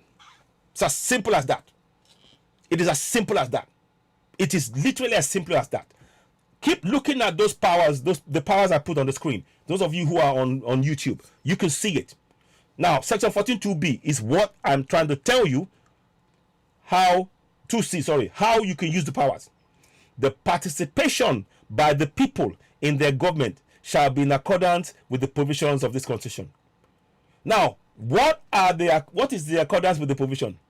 Provisions of the constitution. What is in accordance with the provisions of the constitution? The accordance. The provision. So let me say it again. What is the central issue here? It is the provisions of this constitution. And what's that provision? The provision is what? Sovereignty belongs to you collectively. Because as long as you are a sovereign, you are in that land, you are in that community, collectively, you have the power to hold your government to account. But we have never been taught how to do this. And that is why I want everybody to have those words that you see on the screen, have it on your phone to remind everybody in the community that collectively you are sovereigns. And until we have never been taught how to exercise those powers. And it's been in the interest of those who have been in power to prevent us from knowing this. Now We are lifting the veil. We are lifting the veil to make you be empowered within your community to be able to take control and improve your own life within your community without having to wait for a begging bowl. Because you don't need a begging bowl. You don't need a begging bowl. Let me say it again. You don't need a begging bowl. What you need is to stand up for your right collectively, and what is due to you will come to you by dint of the fact that you know those rights and you are exercising those powers. You know those rights and you are exercising those powers. And that is why our participation in our governance collectively is of such immense importance. Our collective participation, active collective participation in our governance, active collective participation in our governance, ACP, active collective participation in our governance collectively, ensuring that those in power, they do our bidding. In this case, those refineries that are not working, they are having a direct impact on all our lives on a daily basis. As I speak, if you are going to eat, you will need fuel because you have to go and buy petrol. If you're going to go to shops, you go to work, you need fuel. So this is something, in fact, impacting all our lives. So if it is impacting our lives, it is important we become active participants in our governance. The government, oh, the refinery is not working. You were elected to ensure that our lives were comfortable. The minute the refinery is not working, our lives is not comfortable. We are holding you to account. How do we do it? Section 14.2a. The sovereignty that we have, we now participate in our governance under 14.2c to hold them to account. We are instructing you, because we are the sovereign in every local government area. We stand together and we instruct you. We go back and fix that refinery. We are instructing you. We are instructing you as we, the people to whom sovereignty belongs. We are telling you that the infrastructure, the refineries are not working and it's making our lives a hell. You must fix it. No ifs, no buts. If you do not participate in your governance, Tinubu can only do so much.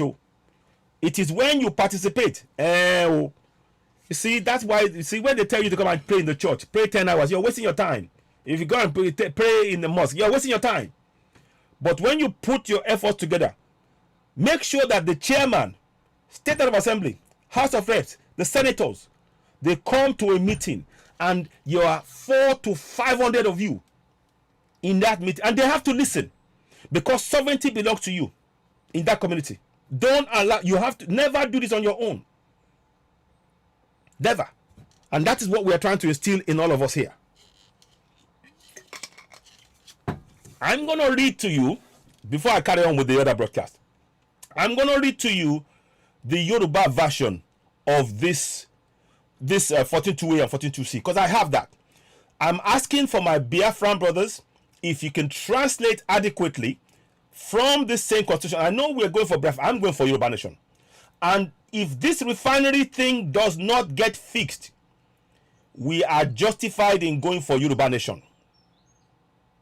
If this refinery doesn't get fixed, because the government knows that's what they need to do, and they don't listen to you, then we are justified in going for Yoruba Nation, because they are not making our lives comfortable.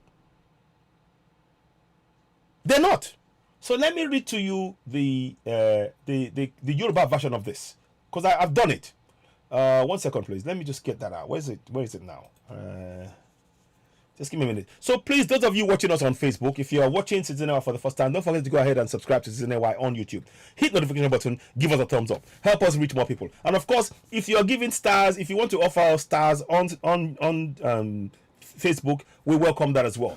Because what we're trying to do here is the work we're doing here. We need to wake up our people. This refinery thing, you cannot stand by. You cannot stand by as a community and wait for the government. You need to push the government to take action collectively using your sovereignty. Using your sovereignty. That's what we're here to wake you up to. Now, let me show you this thing. Let me just, I'm going to read that in Yoruba because I want you to I want you to really understand that this is something that we need our people to understand and exercise. Okay, sorry. To exercise on a daily basis. You need to exercise the powers on a daily basis. Oh, I haven't done that yet. Okay, 1 second. I'm just going to quickly choose something here. Is that correct? Yeah. Okay. I'll do that later anyway. Oh, I think it's there. Okay, that's fine. So, now, I'm going to read this in Yoruba. So, for those of you, I'm going to read section 14.2a and 14.2c in Yoruba for Yoruba people. So that the idea behind this is very simple. I want every Yoruba community and Igbos for that matter. If I have an Igbo brother, what I will do is I'll do a program where I'll bring my Igbo brother. I think I have somebody in mind. I've got somebody in mind I'll bring online. And we will translate that into that language so that you can hear in your language and be able to connect with this powerful message here. Because without you participating in this process, the refinery will not get built. It is all of us that have to be part of this process. And that is what I'm trying to wake up to make you understand. And we have the powers within the Constitution. It is just that for 24 years, they've hidden this from us. They've hidden it from us. But now, we are trying to wake you up. So the best thing you can do when you're watching this is to subscribe to Citizen AY on YouTube, hit the notification button, and if you're watching us on Facebook, share the broadcast. Share it. Because these are really important information. Share it and encourage others to also join us on YouTube. That way, we can begin this process. Because this is going to be something for 24 years. Since 1999, none of us knew that we had these collective powers to hold our governors to account. None of us knew it. In all 774 local government areas. And we're trying to change that mental approach. So please, if you're watching us and you haven't subscribed to Citizen AY on YouTube, I urge you, go ahead, subscribe to Citizen AY, the platform where we speak truth to power. I really want you to help us grow the platform, reach more people. The power that we possess as a community collectively is something that we have never really understood. And I'm hoping that by having discussions like this and talking on a live broadcast, we can communicate the powers that we can use even within the fraudulent 1999 Constitution. Those two powers, 14.2a and 14.2c, they are powerful pieces of information that once shared in the community. And I encourage you to have those things, or those two sections on your phone. Have it on your phone at all times. Share it in primary schools, secondary schools, universities, adult education, workplace. Share it. Because we are all, even lawyers, doctors, don't know what I'm telling you. They're not aware of it. They're not aware that by coming together like this, using those powers in the Constitution, that they could make a difference. We are here to wake us all up. Because that is, in the end, without us holding our governors to account, they will only make empty promises. It is by holding them to account, using this Constitution collectively, and I emphasize the word collectively, that we will achieve lower fuel prices. The work has just begun. Let's carry on. Okay, now, let us do this now. So I'm going to read this to you in Yoruba. Now, 14.2a, it's going to be in Yoruba, and B as well, and 14.2c. So ẹni àṣẹ nínú ìwé òfin láti kópa nínú ìjọba ìlú. Nípa báyìí ó ti kéde pé ìjọba jẹ́ ti àwọn ènìyàn Nàìjíríà láti ọ̀dọ̀ ẹni tí ìjọba nípasẹ̀ òfin orílẹ̀-èdè yìí ń gba gbogbo agbára àti àṣẹ rẹ̀. It's a straight translation from English to Yoruba. That is because I want our local people, Yoruba people, to understand in their own language, and this is very important, that the powers that they need, they can express it in their local language. And that is very important when they are speaking to the officials, because the officials, they like to use the English to bamboozle you. They cannot bamboozle you when it's got the translation in Yoruba. I'm going to read it again. Here we go. Ẹni àṣẹ nínú ìwé òfin láti kópa nínú ìjọba ìlú. Nípa báyìí ó ti kéde pé ìjọba jẹ́ ti àwọn ènìyàn Nàìjíríà láti ọ̀dọ̀ ẹni tí ìjọba nípasẹ̀ òfin orílẹ̀-èdè yìí ń gba gbogbo agbára àti àṣẹ rẹ̀. So now those of us who are speaking Yoruba, you will understand perfectly what I've said. I'm hoping that we can do the same thing with my Biafran brothers and my Middle Belt brothers, because that is the only way now that we can get our people to become active participation, because you need to know this. Now, the to be able to participate in your governance. Now, the second part of it is where you participate. And again, it is translated into Yoruba so that the people who are speaking Yoruba can understand that they have the right to participate in their governance by dint of these two sections of the Constitution. I hope that makes sense. Now, let's carry on. So, ó wà nínú ìwé òfin ilẹ̀ amúnisìn that was an extra. Ó wà nínú ìwé òfin ilẹ̀ Nàìjíríà tí a mọ̀ sí ó wà nínú ìwé òfin ilẹ̀ tí amúnisìn tí a mọ̀ sí Nàìjíríà pé ìkópa àwọn ènìyàn nínú ìjọba wọn gbọ́dọ̀ rí dájú ní ìbámu pẹ̀lú àwọn òfin orílẹ̀-èdè. Ẹ jẹ́ n kà lẹ́ẹ̀kan sí. Ó wà ní inú ìwé òfin ilẹ̀ amúnisìn tí a mọ̀ sí Nàìjíríà pé abala 14 ẹsẹ̀ 2 sí ìkópa àwọn ènìyàn nínú ìjọba wọn gbọ́dọ̀ rí dájú ní ìbámu pẹ̀lú àwọn òfin orílẹ̀-èdè yìí. So, loosely translated, it means the participation by the people in the government shall be in accordance with the provisions of this constitution. But I've done that in Yoruba so that the people, our Yoruba people, can understand that they have the powers to hold their governors to account. All too often, because it's been in English, many people have been afraid to question the people that they see as, they call themselves constituted authority. They're not constituted authority, anything. The most supreme authority in the entire nation is the people. Do you get it? Let me say that again. The most supreme authority ever in the entire nation that we call Nigeria is the people. And it is expressed by the fact that sovereignty, each local government area has a sovereignty. That is where the power lies. And we need to explain that to our people so that they can begin to use those powers in the way that they should. We have never been taught this in school. I certainly didn't learn it when I was in primary school or secondary. None of us learned it. No way. We didn't. So 1999 was when this came in. So how many people have, so that's 3 or 4, that's 2 generations now, 24 years. Yeah? And people have not been taught about the powers that they possess within their constitution. And you need to use those powers to now, we need to begin to use those powers to now ensure that the things we want in our life, i.e. a functioning refinery, is a must. Those refineries must be working. We cannot no longer accept any excuse. Oh, we're doing all we can. They're doing all they can, but they're not fixing the refinery. So we are saying, every community, tell the government, we need you to fix that refinery.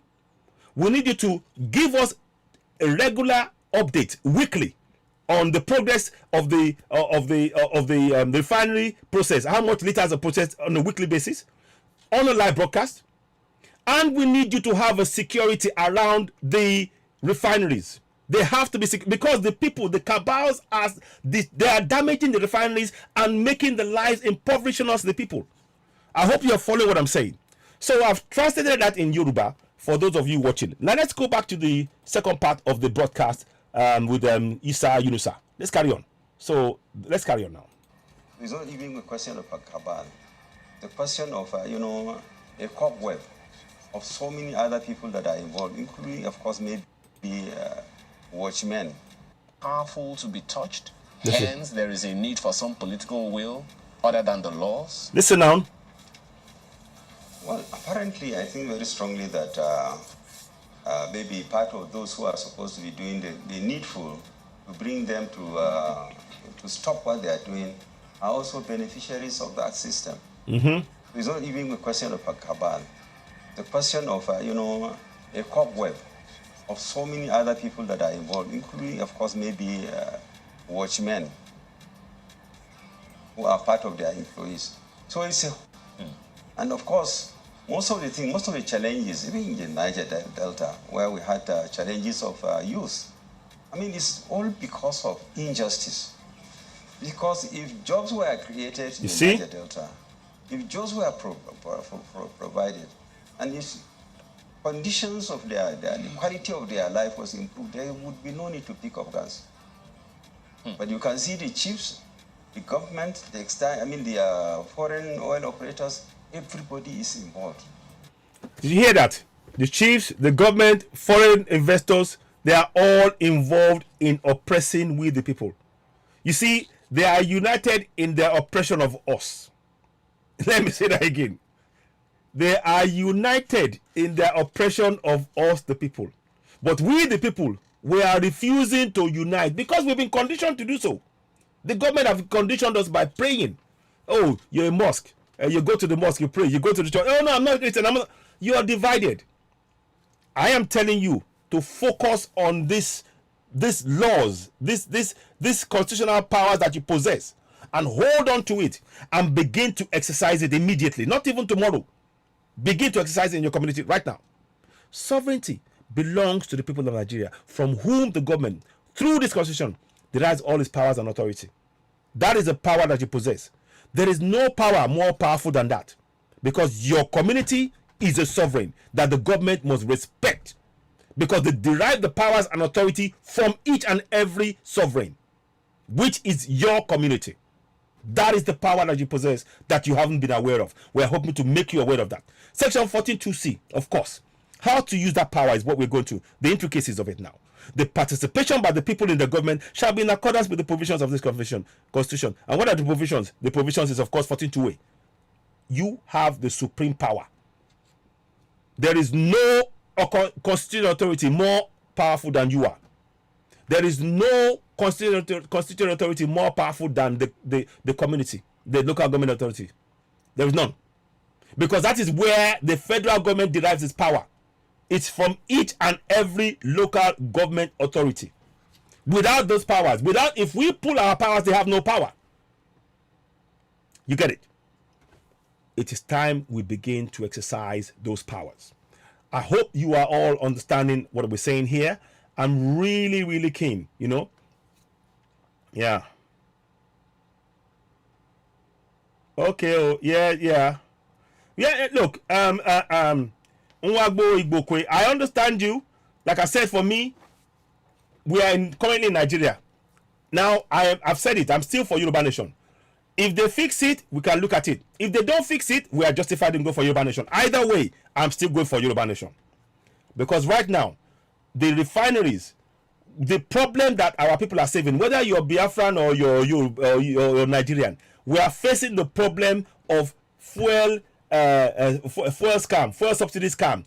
It is making the lives of everybody unbearable, and we need to address that. So I understand you, my brother. I'm not gonna go against you, you know. No, I haven't removed it. Let me just check that. So let me just check that. I haven't removed it. I'll come back again. Oh, sorry about that. I didn't mean to remove your statement though. So, but let me see. Okay, let me see. Anyway, I've not removed it. If it came up by accident, let me just check it. I want to read that statement again because somebody said something here, and I wanted to be very, very clear about that. Look, we are going for Yoruba Nation, and I'm still there. But right now, we need to be very, very clear about one thing. As much as I want my Yoruba Nation, our people are suffering right now. The question we should be asking ourselves is, what can we do to alleviate their suffering right now? Are we doing it? Is there anything we can do? And if there is, are we doing it? You know, so one of the things that I suggest that right now, our people, we are still under Nigeria, whether we like it or not. So, okay, let me see. I didn't know. Sorry about that. I didn't mean to take it off. It must have been by accident. Igbokwe, I didn't realize that I took it away. So let me just say that. I can't get it back in. Sorry. I didn't plan to do that. It was by accident. So you can type that again and I will try and address it. I don't know what happened there. It was by accident. So, but like I said, so we need to be very, very aware of this. Now let's carry on with the discussion. So right now, until we get Yoruba Nation, until we get a referendum, we can't leave Nigeria. So we need the process of what we're doing now. By knowing these powers, it will embolden our people now to now speak up and say, you know what, Nigeria is not working, we are going for a referendum. And when they start exercising these powers that I'm telling you now, they can now go and instruct their local chairman, your House of Reps, the State House of Assembly member, your senator, that look, we are telling you to take a message to the National Assembly and tell them that we demand for a referendum in the Constitution because nothing is working. Now that's the people exercising their powers. Up until this point, we haven't done so. And that's what I'm trying to drive at. So you have to do this in a gradual process. But let's carry on with what the man is saying here. And the people are met more and more. The majority on the land today, you go there up to go to rivers, go to Bayelsa, and go into their local villages, and you see poverty. You see? When it's not supposed to be there. Okay. You see that? So poverty. The reason I'm saying this is, you see, the fuel poverty, the price of the fuel that we're paying is causing real poverty. And the poverty is there because, one, they are not allowing the refineries to work. They are importing fuel to steal our wealth. To steal our wealth. The same thing with when they say you pay for our own fuel in dollars. My people. That is like it's double whammy. Double whammy. You are paying for something that is yours, that should be processed on your own land. That's one. Now you have to now pay for it in dollars. So every time you use the dollar, it's like a service. You pay something on that.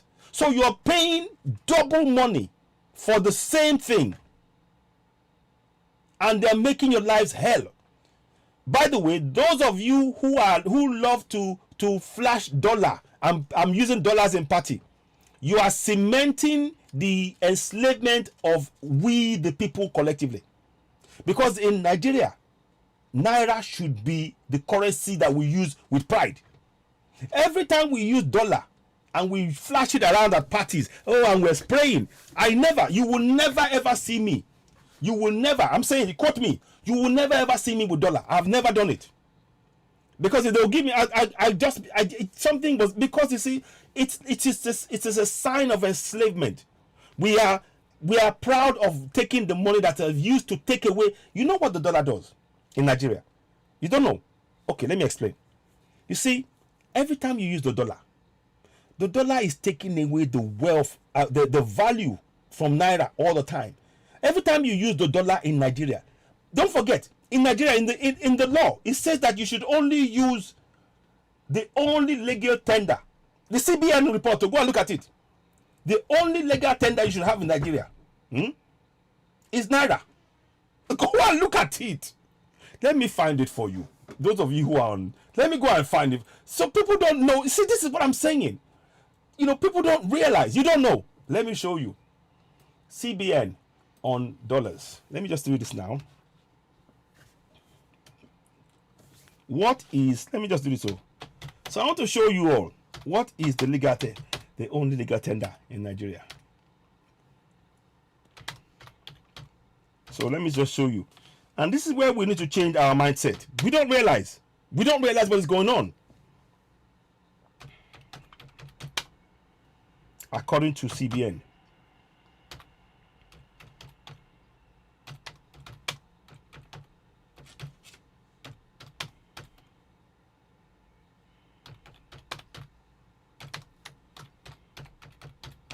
Okay, let me just go on.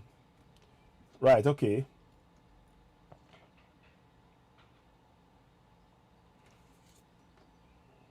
Okay. So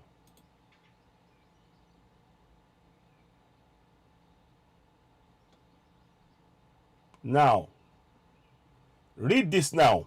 I hope many of you will understand. So when you are spending dollars in Nigeria, understand this. What is the legal tender in Nigeria? The currency structure comprises of 3 coins, denominations 50 kobo, 1 naira, 2 naira, 8 bank note denominations 5, 10, 20, 28, 1,000 naira. That is it. What is the legal tender? I'm just trying to show you. Okay, it's come back there again. Let me show you legal tender. So, I'm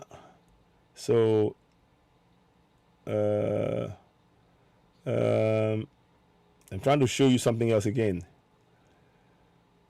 So the Naira, in effect, is the legal tender. You see, Naira, legal tender in Nigeria should be like Naira. So let me just show you. Can I pen? What was the first legal? I'm trying to show you. Sorry, let me go back one step because it showed everything before. Okay, so let me go back here now. Nah, that's it. So the Central Bank of Nigeria, listen to the words, though. The Central Bank of Nigeria to be the sole issuer of legal tender currency in Nigeria. It didn't say that the US is the sole issuer of legal tender currency in Nigeria. It didn't say the US, it said Nigeria. And what is Nigeria? What's in Nigeria tender and legal tender? Naira. But they are asking, people asking for payment on Nigerian soil for Nigerian oil in dollars is actually an offense based on what I've just shown you. Based on what I've just shown you. But people don't know. You see, we need to get into this state of really understanding and reading what it says. Reading the laws. And understanding. So, the reason I mention this is because when they're asking for the price of the oil that they're going to import, they say they don't want it in Naira, they want it in dollars. They are taking the value out of Nigeria. So when somebody says, oh, I'm going to sell you processed oil, 1 million, say 10 million Naira in value. They say, no. I don't want it in Naira. Find it for me in dollars. You know what that means? You have to go and convert your Naira to dollars. You will pay extra money on top of that amount. So you are going to pay whoever you're going to get the dollar from on top of what you also have to pay to the person that you're buying from who wants it in dollars. That means that your Naira, any value you have in Naira is taken away at all times. You are devaluing your own economy. This is economic madness. And you know what is really making my head. These are the same people. You will talk to professors, they will do this. Doctors, they will do this. Lawyers, they will do this. Scientists, and they won't even question it.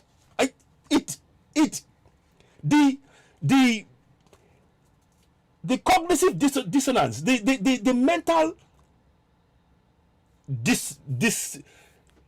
dislocation involved when somebody actually you don't think of the consequences of what you're doing with your own currency. You are willingly giving away more of your Naira for less of the dollar, and that's impacting your own economy every day in every corner. But our government, because we're not really aware of what is happening, and that's why when you spend dollars at party, you are willingly giving money. And you know what they do? You know what they do in the US? With all this money that is coming in from other countries, because when you do that, once you get more of your Naira, when you give more of your Naira to get the dollar gets how can I put it now? It has more value. Now that value, make use of that value in the US. How do they make use of it? It results in lower interest rates for the people of the US when they want to borrow money in the US. Because of us giving away our value of Naira into their own economy, they can afford to give their own citizens loans at a cheaper rate at our expense. Oh, my people. Oh, it's time we woke up. It's time we woke up.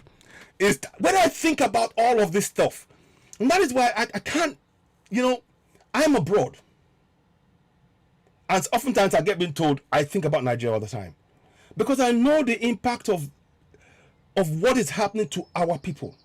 The lack of connected thinking that have been put in our mindset so deep that we're not even realizing the impact. To buy oil, to buy processed oil, they now tell you, oh, no, we don't want it in Naira. We want it in dollars. So they mean that, you see, the same, for that $100 million, for that $1 million of 1 million naira, 10 million naira of oil you're going to buy. You have to put another, I don't know, 50,000 naira or 60,000 naira on that to now buy the same oil, because you are going to trade, you are going to go and look for dollar. So our own, and that's one. Number two, it means that we now are happy to view naira as worthless to us, even in our own land. So what's the point of being in Nigeria then? What's the point? What's the point of being a Nigerian? I hope this makes sense to you, Olu. I hope it's making sense. So I'm just here to really, enlighten us, wake us up, make us realize that there's a lot of work for us to do. Please don't forget to subscribe to Citizen AY, the platform where we speak truth to power. You see now, when we come on the platform here, we don't come here for tittle and, this one said, that one said.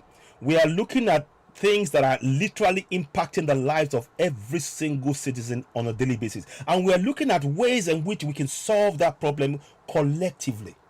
We have the power to solve this collectively.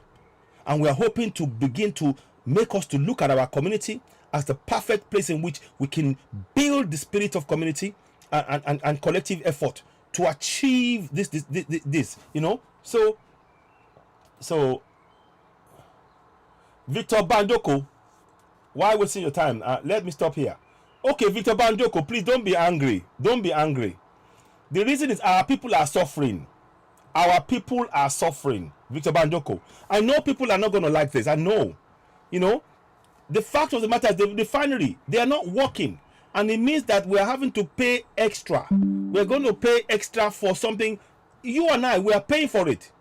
If you are abroad, Victor Bandoko, you and I, we are paying for that money. For every time that we are having to import, they're having to import oil. You and I, we will get a call from our family. Oh, we need money for this. So the rate is this one.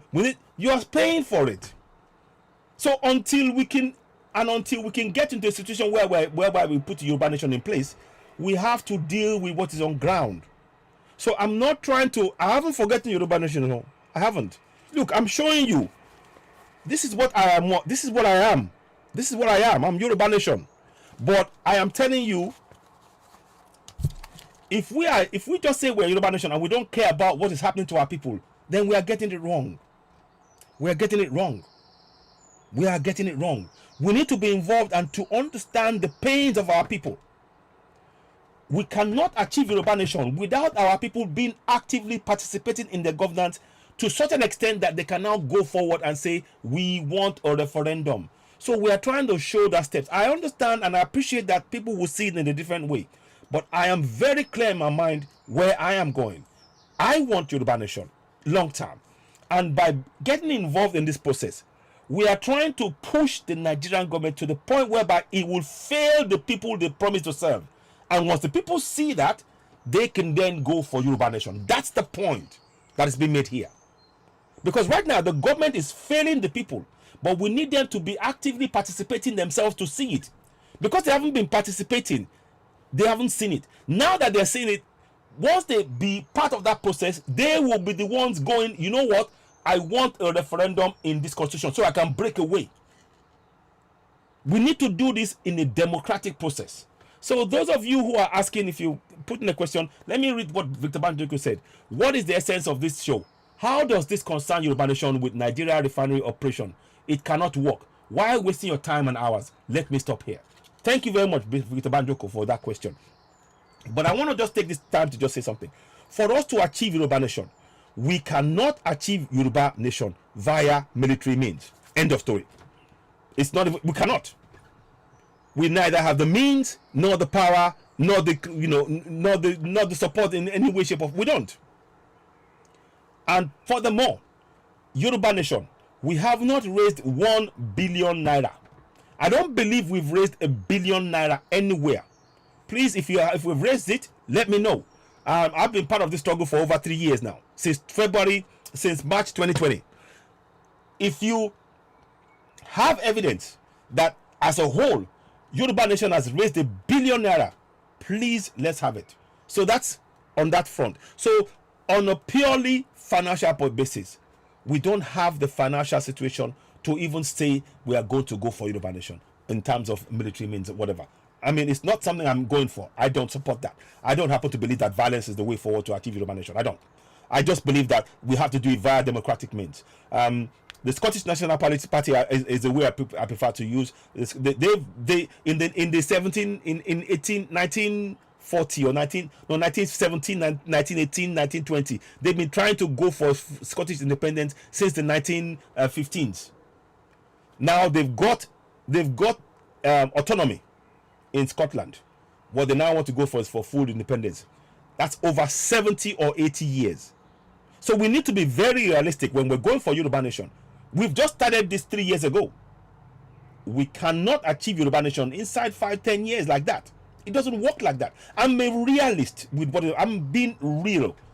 Victor Banjoko, I really want to achieve Yoruba nation. But we have to be realistic and pragmatic about our current situation. We neither have the funds, we don't have the everything else that you need to even to consider what you're saying. And it's just not something I would go for in terms of trying to go for Yoruba nation in that way. We need to therefore look at what? Democratic means. Now, how do we achieve it? How do we achieve this via democratic means? Let me just talk about this in quotes. So let me just put this up here for, in case of those of you who are reading it. So that's Victor Badjoko. I'm just showing it. I don't mean to be, I'm not trying to be difficult, Victor. I'm just trying to, put this up as a point so that people can see that, sorry.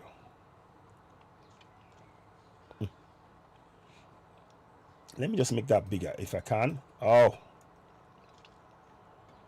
Okay, I don't know what's going on there. Sorry.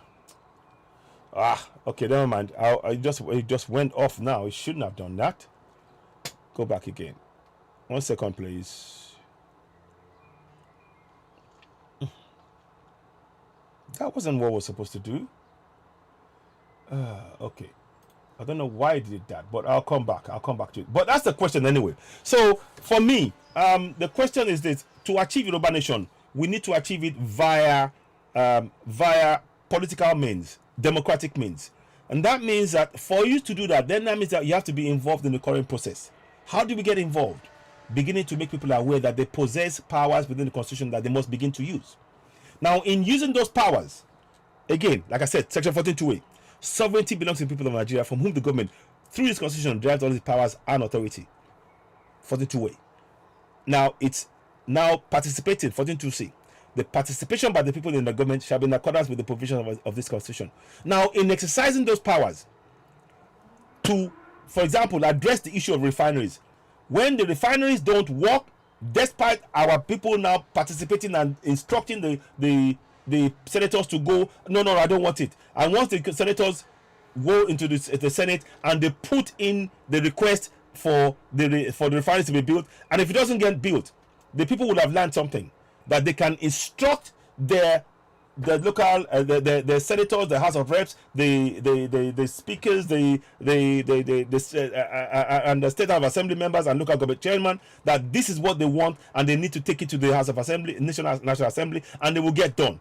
On that basis, they can now say, collectively as a sovereign in Yoruba land, we are going for a referendum. That is why we need to be part of this process. We need to awaken our people to how they will actively ensure that a referendum clause is inserted into the Constitution of Nigeria. Now you see why we need to be part of that process. And it's going to be a long process. Like I said, Scotland, to get to even autonomy, it took them over 70 years. Over 70 years. So, for me, I am for Yoruba nation. But I'm very, very realistic to know that we can't achieve Yoruba nation just like that. We need to wake up our people first. They need to be aware of the things I'm talking about. These powers like I'm talking about. So if you do want to, here we are. So that's the thing. I thought I lost it, but it's not. Okay, let me just make that smaller here then. Sorry about that. So anyway, that's the question you asked, Victor Banjoko. I don't mean to be, I'm just trying to just show people so that I'm not just talking anyhow. But For me, I'm for Yoruba Nation. I've showed the cap. I'm Yoruba person, and I'm not going to relent on Yoruba Nation until I die. I just won't. It's just me. That's just who I am. Take it or leave it. That's who I am. It's part of me. I want to speak. Mo fẹ́ máa sọ èdè mi lórílẹ̀-èdè mi. Mo fẹ́ máa sọ Yorùbá nílẹ̀ Yorùbá. Kò jù bẹ́ẹ̀ lọ. Ó tán. It's what I want to do. But are we there? We're not there. Not yet.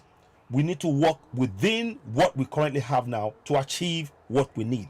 So it's about achieving certain quick wins over time, and build the momentum. Remember, Biafrans, they've been at this struggle now since 1967. And where are we? Where are we with that? They are still going for Biafra, and they haven't stopped. So 2-3 years doesn't mean, the fact that we're talking about this, for me, I'm clear in my mind, it doesn't mean I've given up on Nigeria, of Yoruba Nation at all. If anything, it's making it clear. This is you see this refinery. If the government doesn't fix the refinery, then it is something that we in Yoruba Nation can use and say, you know what, you say you believe in one Nigeria, but one Nigeria, they keep making excuses, they keep importing oil when they could have used the same money to fix the refinery for you. You have a reason to support us in going for Yoruba Nation because the government is refusing to fix your refinery. You see, now you can win that argument from that point of view. It's about winning argument. It's not about just saying absolute. No, it's not about just saying, oh, I'm for Yoruba Nation and that's it. You need to look at what is impacting our people. What is more likely to bring people to join us in the Yoruba Nation struggle? That is what I'm looking at. And how we can actually improve the lives of our people, get them to know the powers they possess to be able to achieve that Yoruba Nation. Because I guarantee you, we cannot achieve Yoruba Nation alone. We cannot achieve it in the 3 years that we've done this. We've made a lot of noise. People are aware. But without the active participation of our people on ground on a daily basis, it won't materialize. And what I mean by on a daily basis is this: when every local government area in Yoruba land decides that, look, we are going to instruct all our House of our Reps, senators at the same time, and state of assembly members, governors, that we want them to table on the National Assembly a clause for referendum. We're not ready for Yoruba Nation.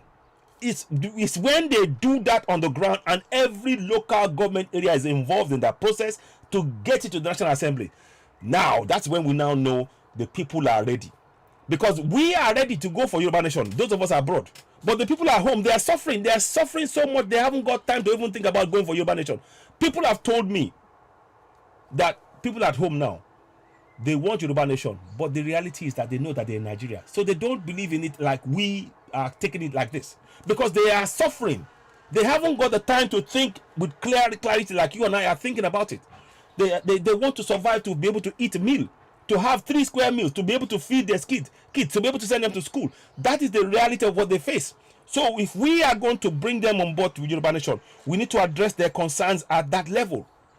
That's what I'm saying. Just saying Yoruba Nation alone is not going to solve it. We are going to have to address their concerns, and the best way is to get engaged in the current system. Yes, it's not something I want. I've said it. I want Yoruba Nation. But the reality is we are in Nigeria.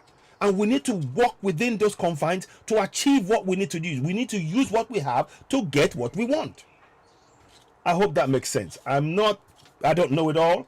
I'm just being myself, Citizen AY, the platform where we speak truth to power. I hope you can understand that, and I fully appreciate that you have a different point of view, my brother. And I hope I've given you, I've spoken about this eloquently and as clear terms as possible. And I hope in no way, shape, or form have I disrespected your opinion. I respect your opinion. I respect your point of view, and I also I can see the frustration in how you see things, and I understand that. I want Yoruba Nation. I want you to be sure of one thing. I want Yoruba Nation yesterday, but the reality is we cannot, on the current terms and situation that we're in, Yoruba Nation is not coming anytime soon. It's going to be a gradual process. We have to pass this from one generation to the next. I'm being realistic about it, but it's my passion till I die. That's it. Take it or leave it. It's my passion till I die. I'm not going to be, I believe in it. So, and I'm working towards that. So please believe me, when I'm talking about this, I'm talking about it from the point of view of the people who are suffering on a daily basis, the effects of the lack of refineries. Those refineries are the problems that is really hurting our families on a daily basis. The cost of transporting food is affected by refinery. The cost of powering your generator is affected by refinery. The cost of you going to work is affected by the refinery. The cost of you paying education is affected by everything you can think of.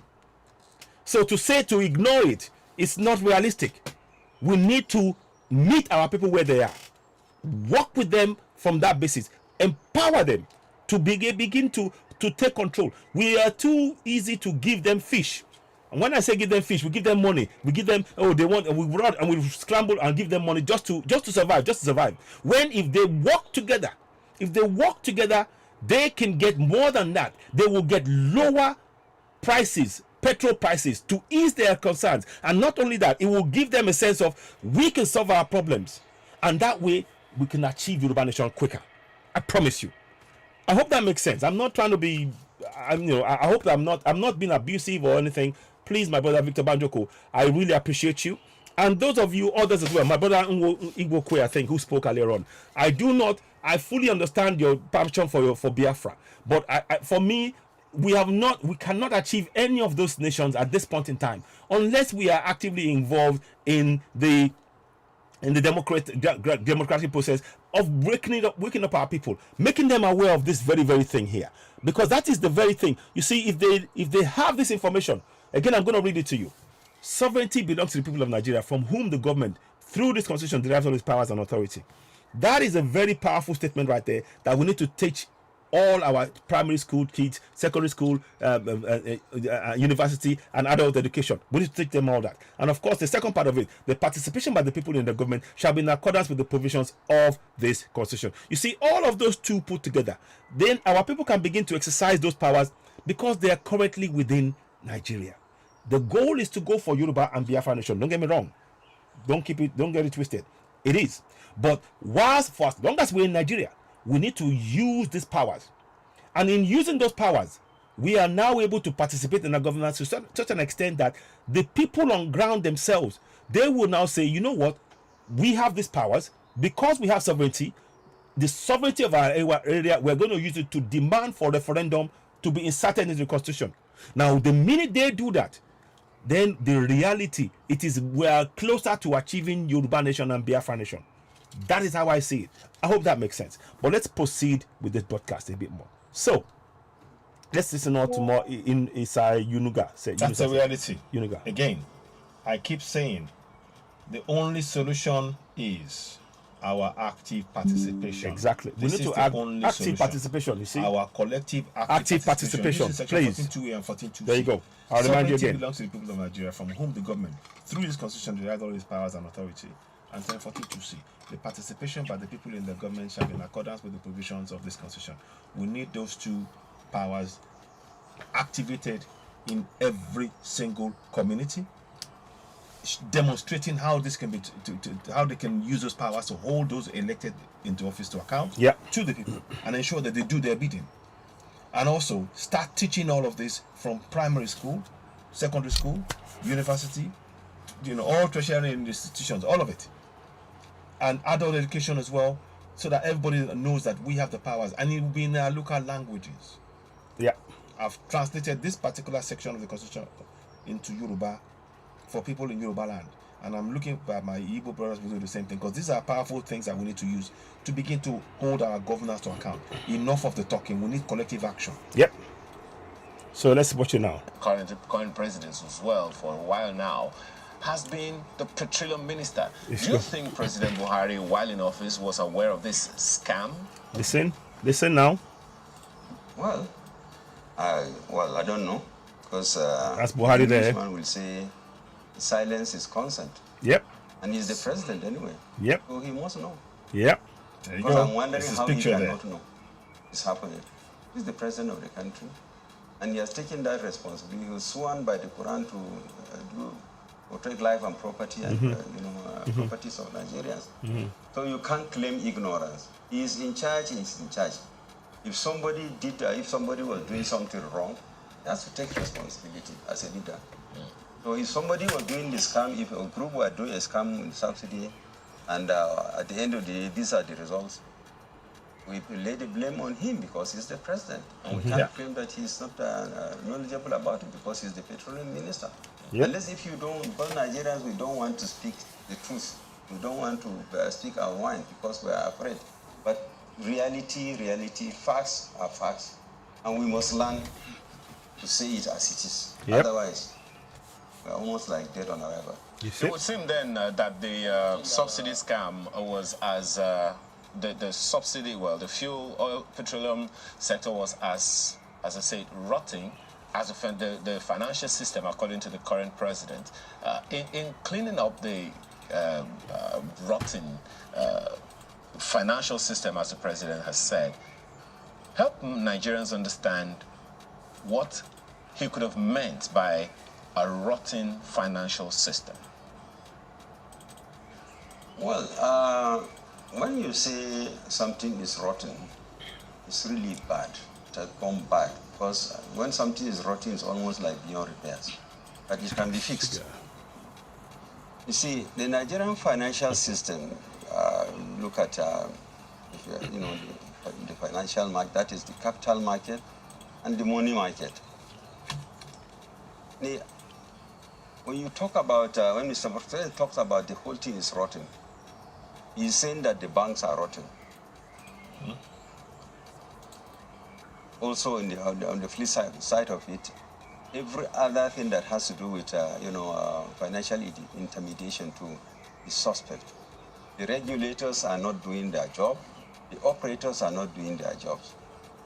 And to confirm Mr. President's assertion that is rotten, how much do we have now in AMCOM as toxic assets?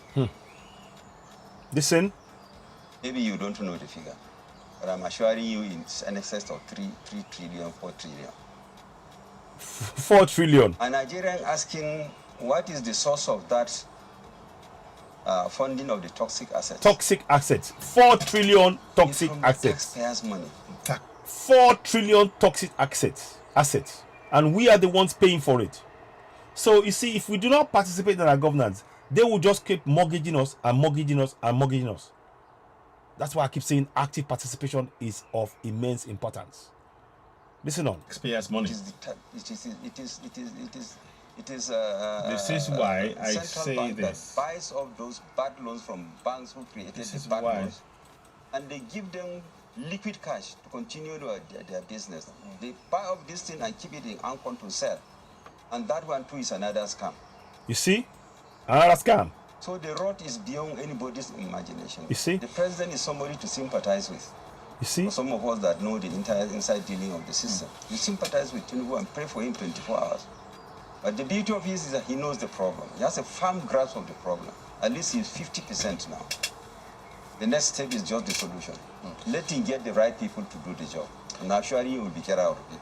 You know, you mentioned NNPC in that while you were talking about the subsidy and then that report. So perhaps would you avail us a copy of that report much later? Because I imagine they would like to also have a thought on that. I'm assuring you, I don't carry any government document to my house.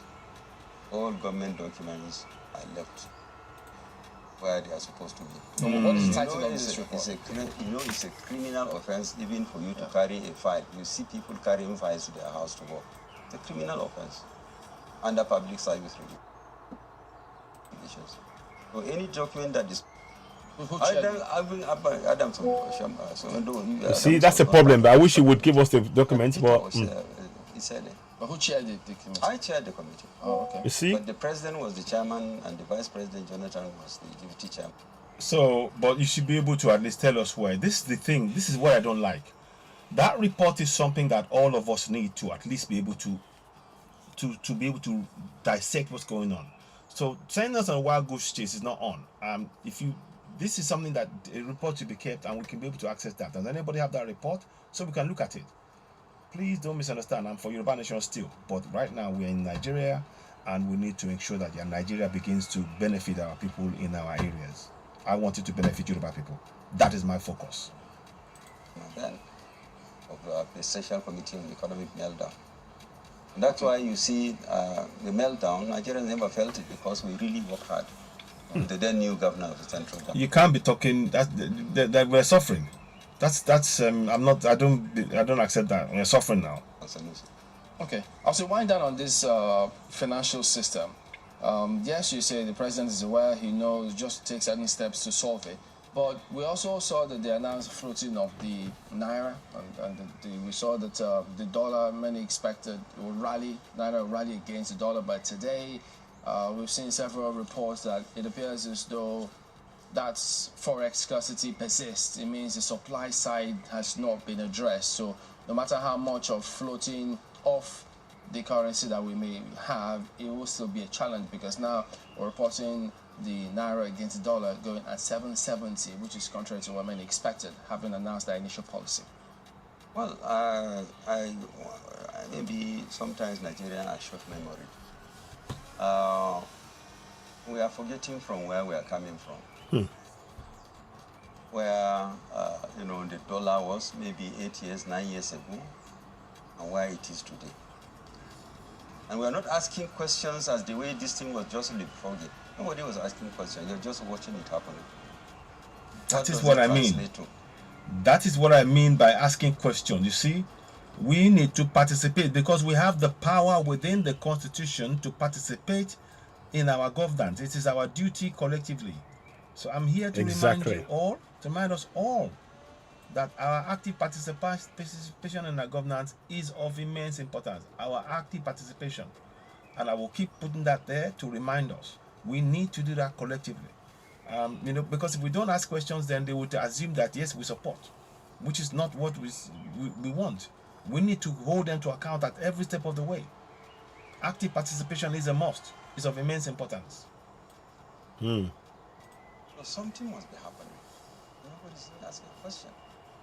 And the former CBN governor, or the suspended CBN governor, had almost 8 regimes of forex, disposal. 8 regimes. Nobody ever asked a question. Nobody cared. Until when something happens, people start apportioning blames and so on and so forth. But the strength of a currency depends on what? It depends on the strength of your economy, that is, strength of your reserves. Listen. Now, if you look at the foreign debts, our external debts against our external reserves, they are almost running neck to neck.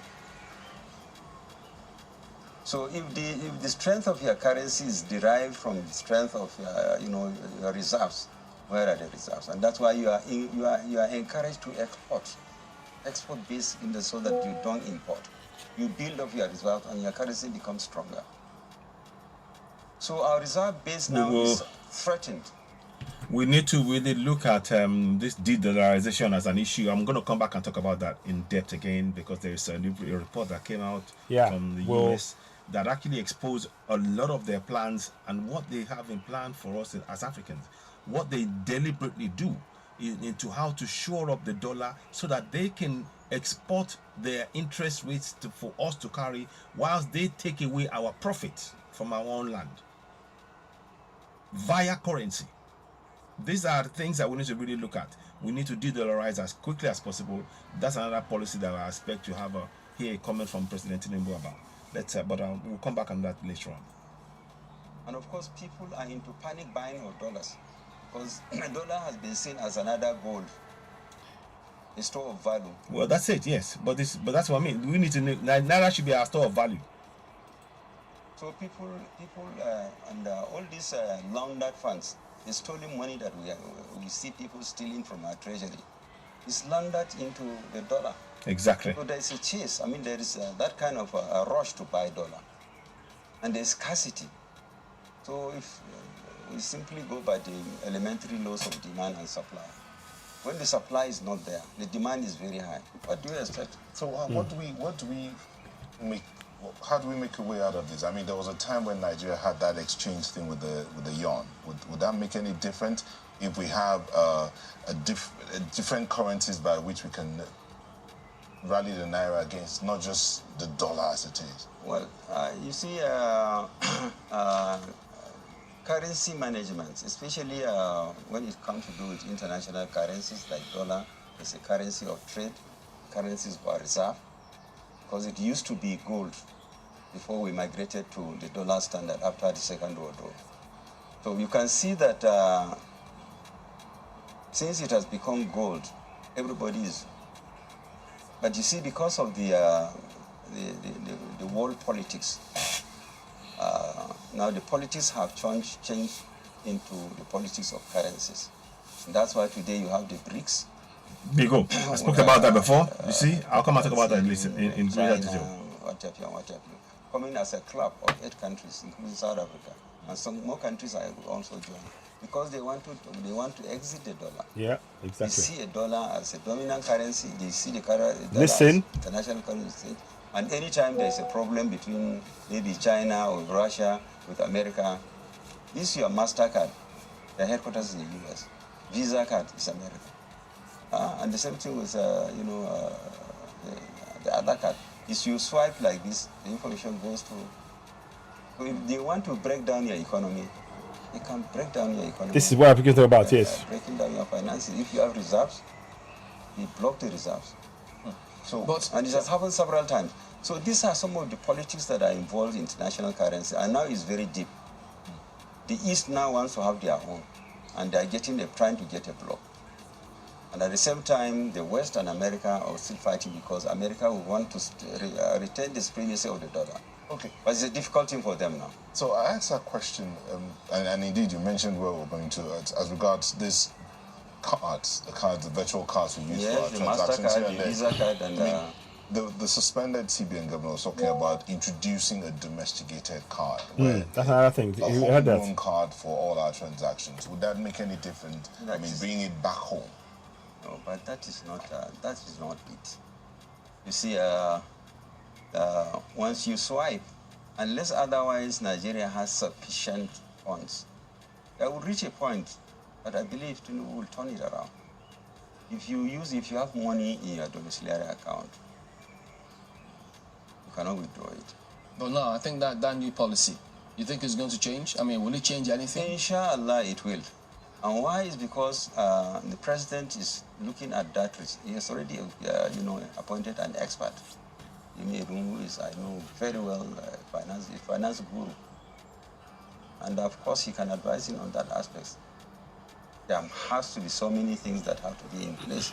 And there is no problem that doesn't have a solution. Since you have the capacities that are there that turn around things, a lot of things we can do to reshape the economy and start life all over again. But already comatose. All right, just as we wind down on this, I mean, a lot of talk on the former CBN governor. Does this insulate the former finance minister? Well, you see, the act or the law that, gave birth to the present, dispensation in the central bank. The central bank is governed by a law. I think so the law has reduced the powers of the minister. Those of you on Facebook, we are listening to Isa Yunusa. She can't claim ignorance because she's the finance minister. The debt management office is under her. There is no how the debt management office will alert the minister that, look, we are over borrowing. The threshold of our borrowing is 40%. And today, Isa Yuguda, sorry. We are 42-43%. And it's very scary. You have to go and alert the president that all these unnecessary borrowings that we are borrowing is going to... as a former MD of a bank... So therefore, she has some questions to answer too. But as a former MD of a bank, do you think that the bank themselves too, their CEOs or the banks generally, have questions as well to answer on the system? Of course, I told you earlier, the toxic assets in the region of 3 to 4 trillion. Who created them? Is it not the bank executives? Are they not walking the streets today with very flashy jets and so on and so forth? While their balance sheets are rotting, when they get rotten, they transfer the garbage to AMCON in connivance with Central Bank. Central Bank will dish out taxpayers' money to them. Wow. And on and on. Read the history of financial crisis. Wow, this guy knows. 80% of it was the source is banks. Wow. All right, we'll anchor at this point with former MD now and Inland Bank, Mr. Isa Yuguda is a former Minister of State for Transport and Aviation, former Governor of Bauchi State and the Chairman, Board of Trustees for APC Professionals Forum. Thank you for coming on this morning. Thank you, Chairman. So, in closing, before I wrap it up, what is said there, Issa Yuguda, what is said there, you know, toxic asset. The country is holding 4 trillion naira worth of toxic assets. 4 trillion. That's basically bad loans and bad investment by banks and things that they've simply given to the government put it into the books of the government via AMCOM, and then the government pays them cash. Look, the system is rotten to the core.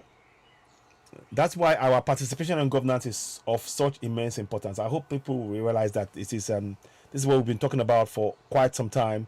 We will urge you all we need to be actively participating in our governance on a daily basis. In fact, it must be something we must be doing, using those 2 powers to be able to hold our governance to account. Without that, nothing can change. And it is through participation in our active participation in our governance, we will be able to now put in place, instruct those elected officials to go down to the National Assembly on our behalf and put on the table the motion for a referendum where everybody in Nigeria will decide if that they want to be in Nigeria or move away.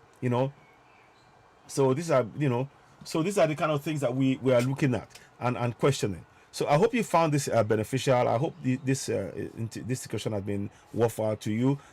Please, that doesn't mean the fact that I'm engaged in this doesn't mean that I've given up on Yoruba Nation. No, it's just that right now we know we have to be realistic. Right now, the Yoruba Nation is not going to materialize in the next 5 days, or a week, or a year, or 2 years, or in the next 4 years. It's not. The only way is by working together, encouraging our people to participate in their governance through holding them to account, using Section 14(2)(a). Sovereignty belongs to the people of Nigeria, from whom the government, through its constitution, derives all its powers and authority. Section 14(2)(c), the participation by the people in the government shall be in accordance with the provisions of this constitution. We need to combine those 2 things to be able to get our people to begin to start holding their governance to account. And once they start doing that, it becomes second nature.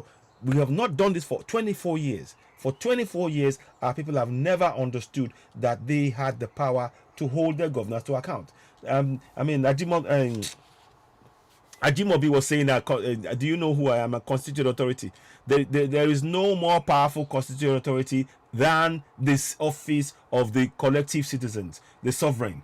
We, the sovereign, are the ones to whom the power belongs, and we need to understand that and begin to exercise those powers. And we can use those powers to now go for such a thing as a referendum in the constitution. And it is in teaching our people to do that we can finally achieve Yoruba Nation and Biafra Nation. I firmly believe that. So, ladies and gentlemen, please don't relent. We need to continue. As you're watching Citizenship, the platform where we speak truth to power. Help us subscribe.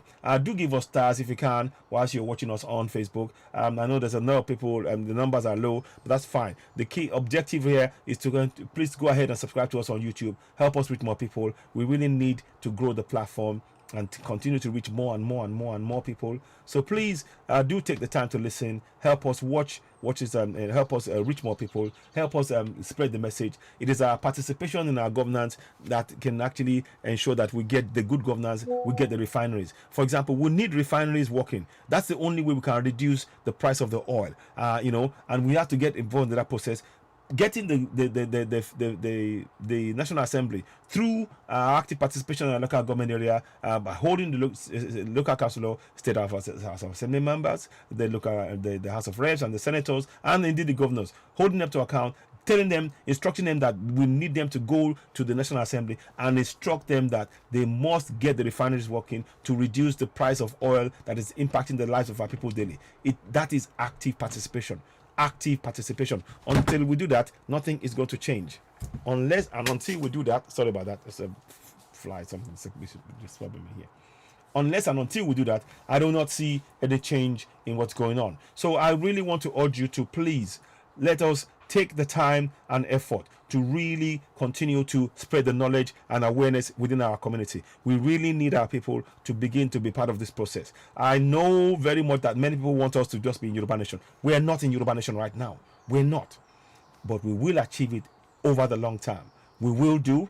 if we continue to awaken our people, get them used to the idea, knowing that they have to participate in their governance. Without their participation in governance right now, we will not be able to have the point whereby they can insert the referendum in the constitution, and that's what we're about. Finally, one thing I'd like to say: the de-dollarization thing is really happening. Those of you who are looting our money, taking it to America, one day you will wake up and you will find that the dollar has lost a lot of value, because many countries around the world are now beginning to reject dollar as a legal as a currency of choice for them. You know, it's a fiat currency. It's a fake value. Many countries, China, Russia, India, China, Russia, India, South Africa, and Brazil. You know, so and many others are saying no. Kenya, for example, they're trading in shillings. Many African countries are beginning to de-dollarize and use their local currency. That is what we need to begin to look at as a nation. We need to hear the thought process of President Tinubu on this discussion.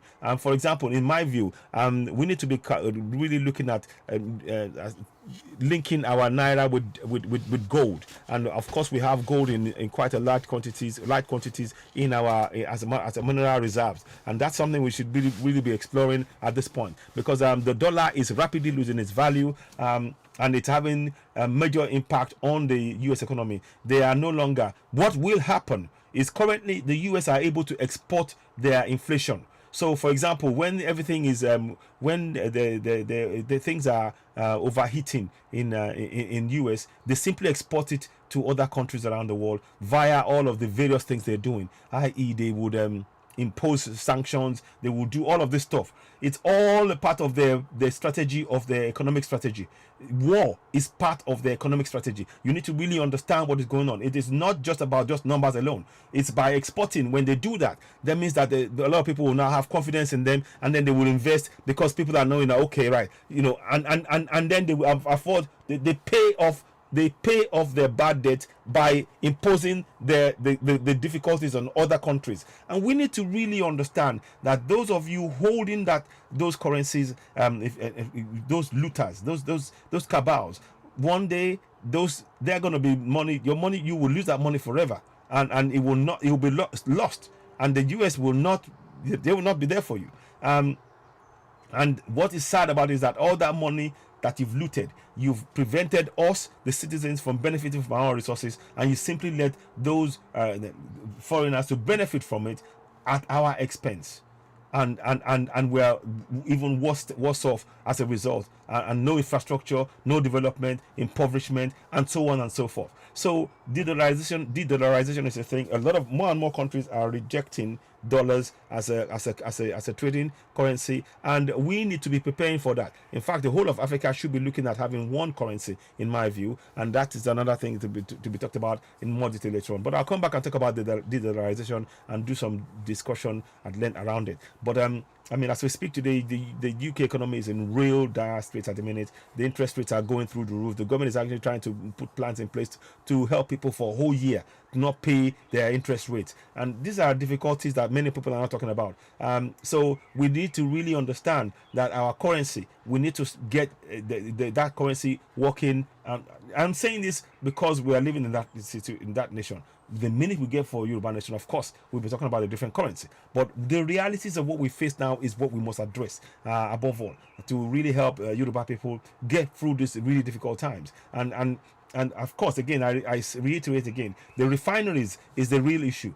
By the reason why they are importing all this crude oil, this processed oil, is because they have deliberately ensured that the refineries aren't working, so they can take as much money out under the guise of buying processed oil, which is all a scam. You know, we need to be having a nation with 200 million people must have minimum of 4 functioning refineries. China has, US has, UK has, and I don't understand this the economic madness that they believe in, that we don't need our own refinery. It's nonsense. It's nonsense. If you live in it and the so-called market forces, it's not market forces. This is a rigged market. So we call on everybody, please join hands. Our priority is how to ensure that that government, Tinubu's government, puts a task force together to get all the 4 refineries working. Kaduna, Warri, Port Harcourt 1, Port Harcourt 2, those 4 refineries, get them working to then reduce the price, because once you're processing the oil in Nigeria, that means that the price at the pumps will go down, because it doesn't have far to go. There's no excuses for marketeers and all this subsidy scam to be looting our funds out because of oil and everything else. It's all a lie. This is all fraud. So, ladies and gentlemen, you're of course watching Citizen Wire, the platform where we speak truth to power. I hope you found this beneficial. If this resonates with you, please do share. Don't forget to subscribe, hit the notification button, and of course, give us the thumbs up. You've been watching Citizen Wire, the platform where we speak truth to power. I'll be back later on. I'm probably going to restream this at some point today, and I'll be back later on to give you with further updates. We'll see what's going on with other issues, and of course, we touched on the issue of the electricity tariff going up for businesses from the 1st of July. Electricity prices are going up again. This is what we're talking about. If you do not participate in ensuring that the refineries are start functioning, then you are not really serious about holding your government to account. You need to be part of the process at local level, instructing your local government, your state House of Assembly members, your House of Reps, your senators to go to the Assembly and National Assembly and put this as top priority for the refineries to be working in our local government areas, in our nation. The 4 refineries must be fixed by the federal government. That is something it is impacting all 774 local government areas, and we need to take part in it. We need to participate. I urge you all. This is not something to ignore. It is impacting the cost of your living is impacted by this. So if you ignore it, the price will just continue to go up. The refineries must be fixed. They must be fixed as a matter of urgency. We mustn't relent. That is the only way we'll have a long-term sustainable growth and future for the coming generation, to bring down the price of the oil, of the fuel that is currently being put in your petrol and in your cars. So we urge you all, the government, they ensure that they fix the refineries. They have regular weekly meetings about the updates about the progress of the refineries, and then tell us how much refined oil is processed. Finally, provide security. They need to have security around the four refineries. They need to have tight security around the refineries, because it is obvious to us that the cabals, who are the ones ensuring that the first camp subsidy went off as long as possible, they are the ones, they are sabotaging our refineries. They are literally sabotaging our refineries, and until we take collective action, nothing will change it. I really want us to understand. What did you not do? Thank you so much, my brother. Thank you so much for joining me. I do appreciate. Please do help us share this broadcast. Please, everybody watching me, I have not in any way neglected Yoruba Nation. If anything else, I'm working towards it. The question in the song is asking you, the nationalization. Yes, so long-term goal is for Yoruba Nation. It is.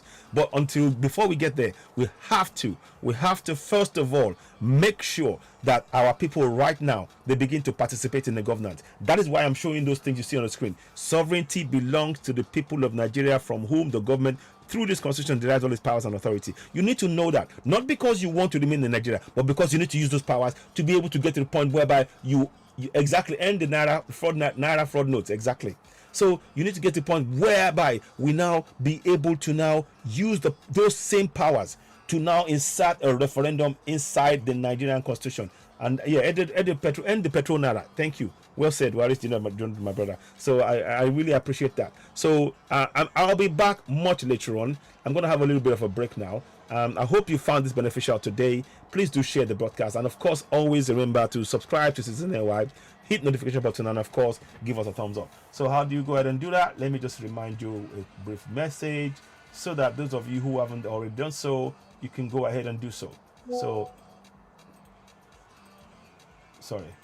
So subscribe, hit notification button, and of course, give us a thumbs up. Help us with more people. We really appreciate your support. Leave comments, and I hope this program has been informative enough for you. And if it resonates with you, we urge you to please share it. The most important thing is we need to be active in we need active participation in our governance collectively.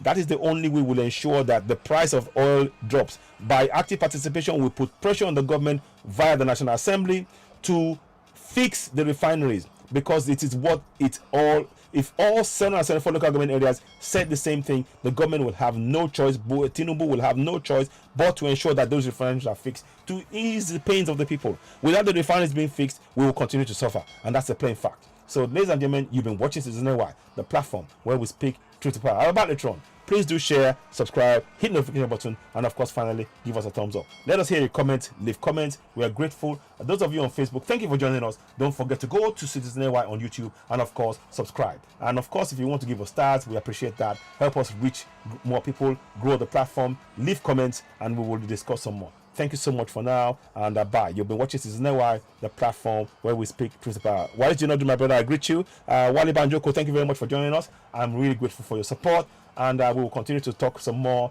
and I hope we found this discussion engaging, and we'll have more discussions about other topics, no doubt, in due course. Thank you so much, and bye for now. Bye for now. Bye.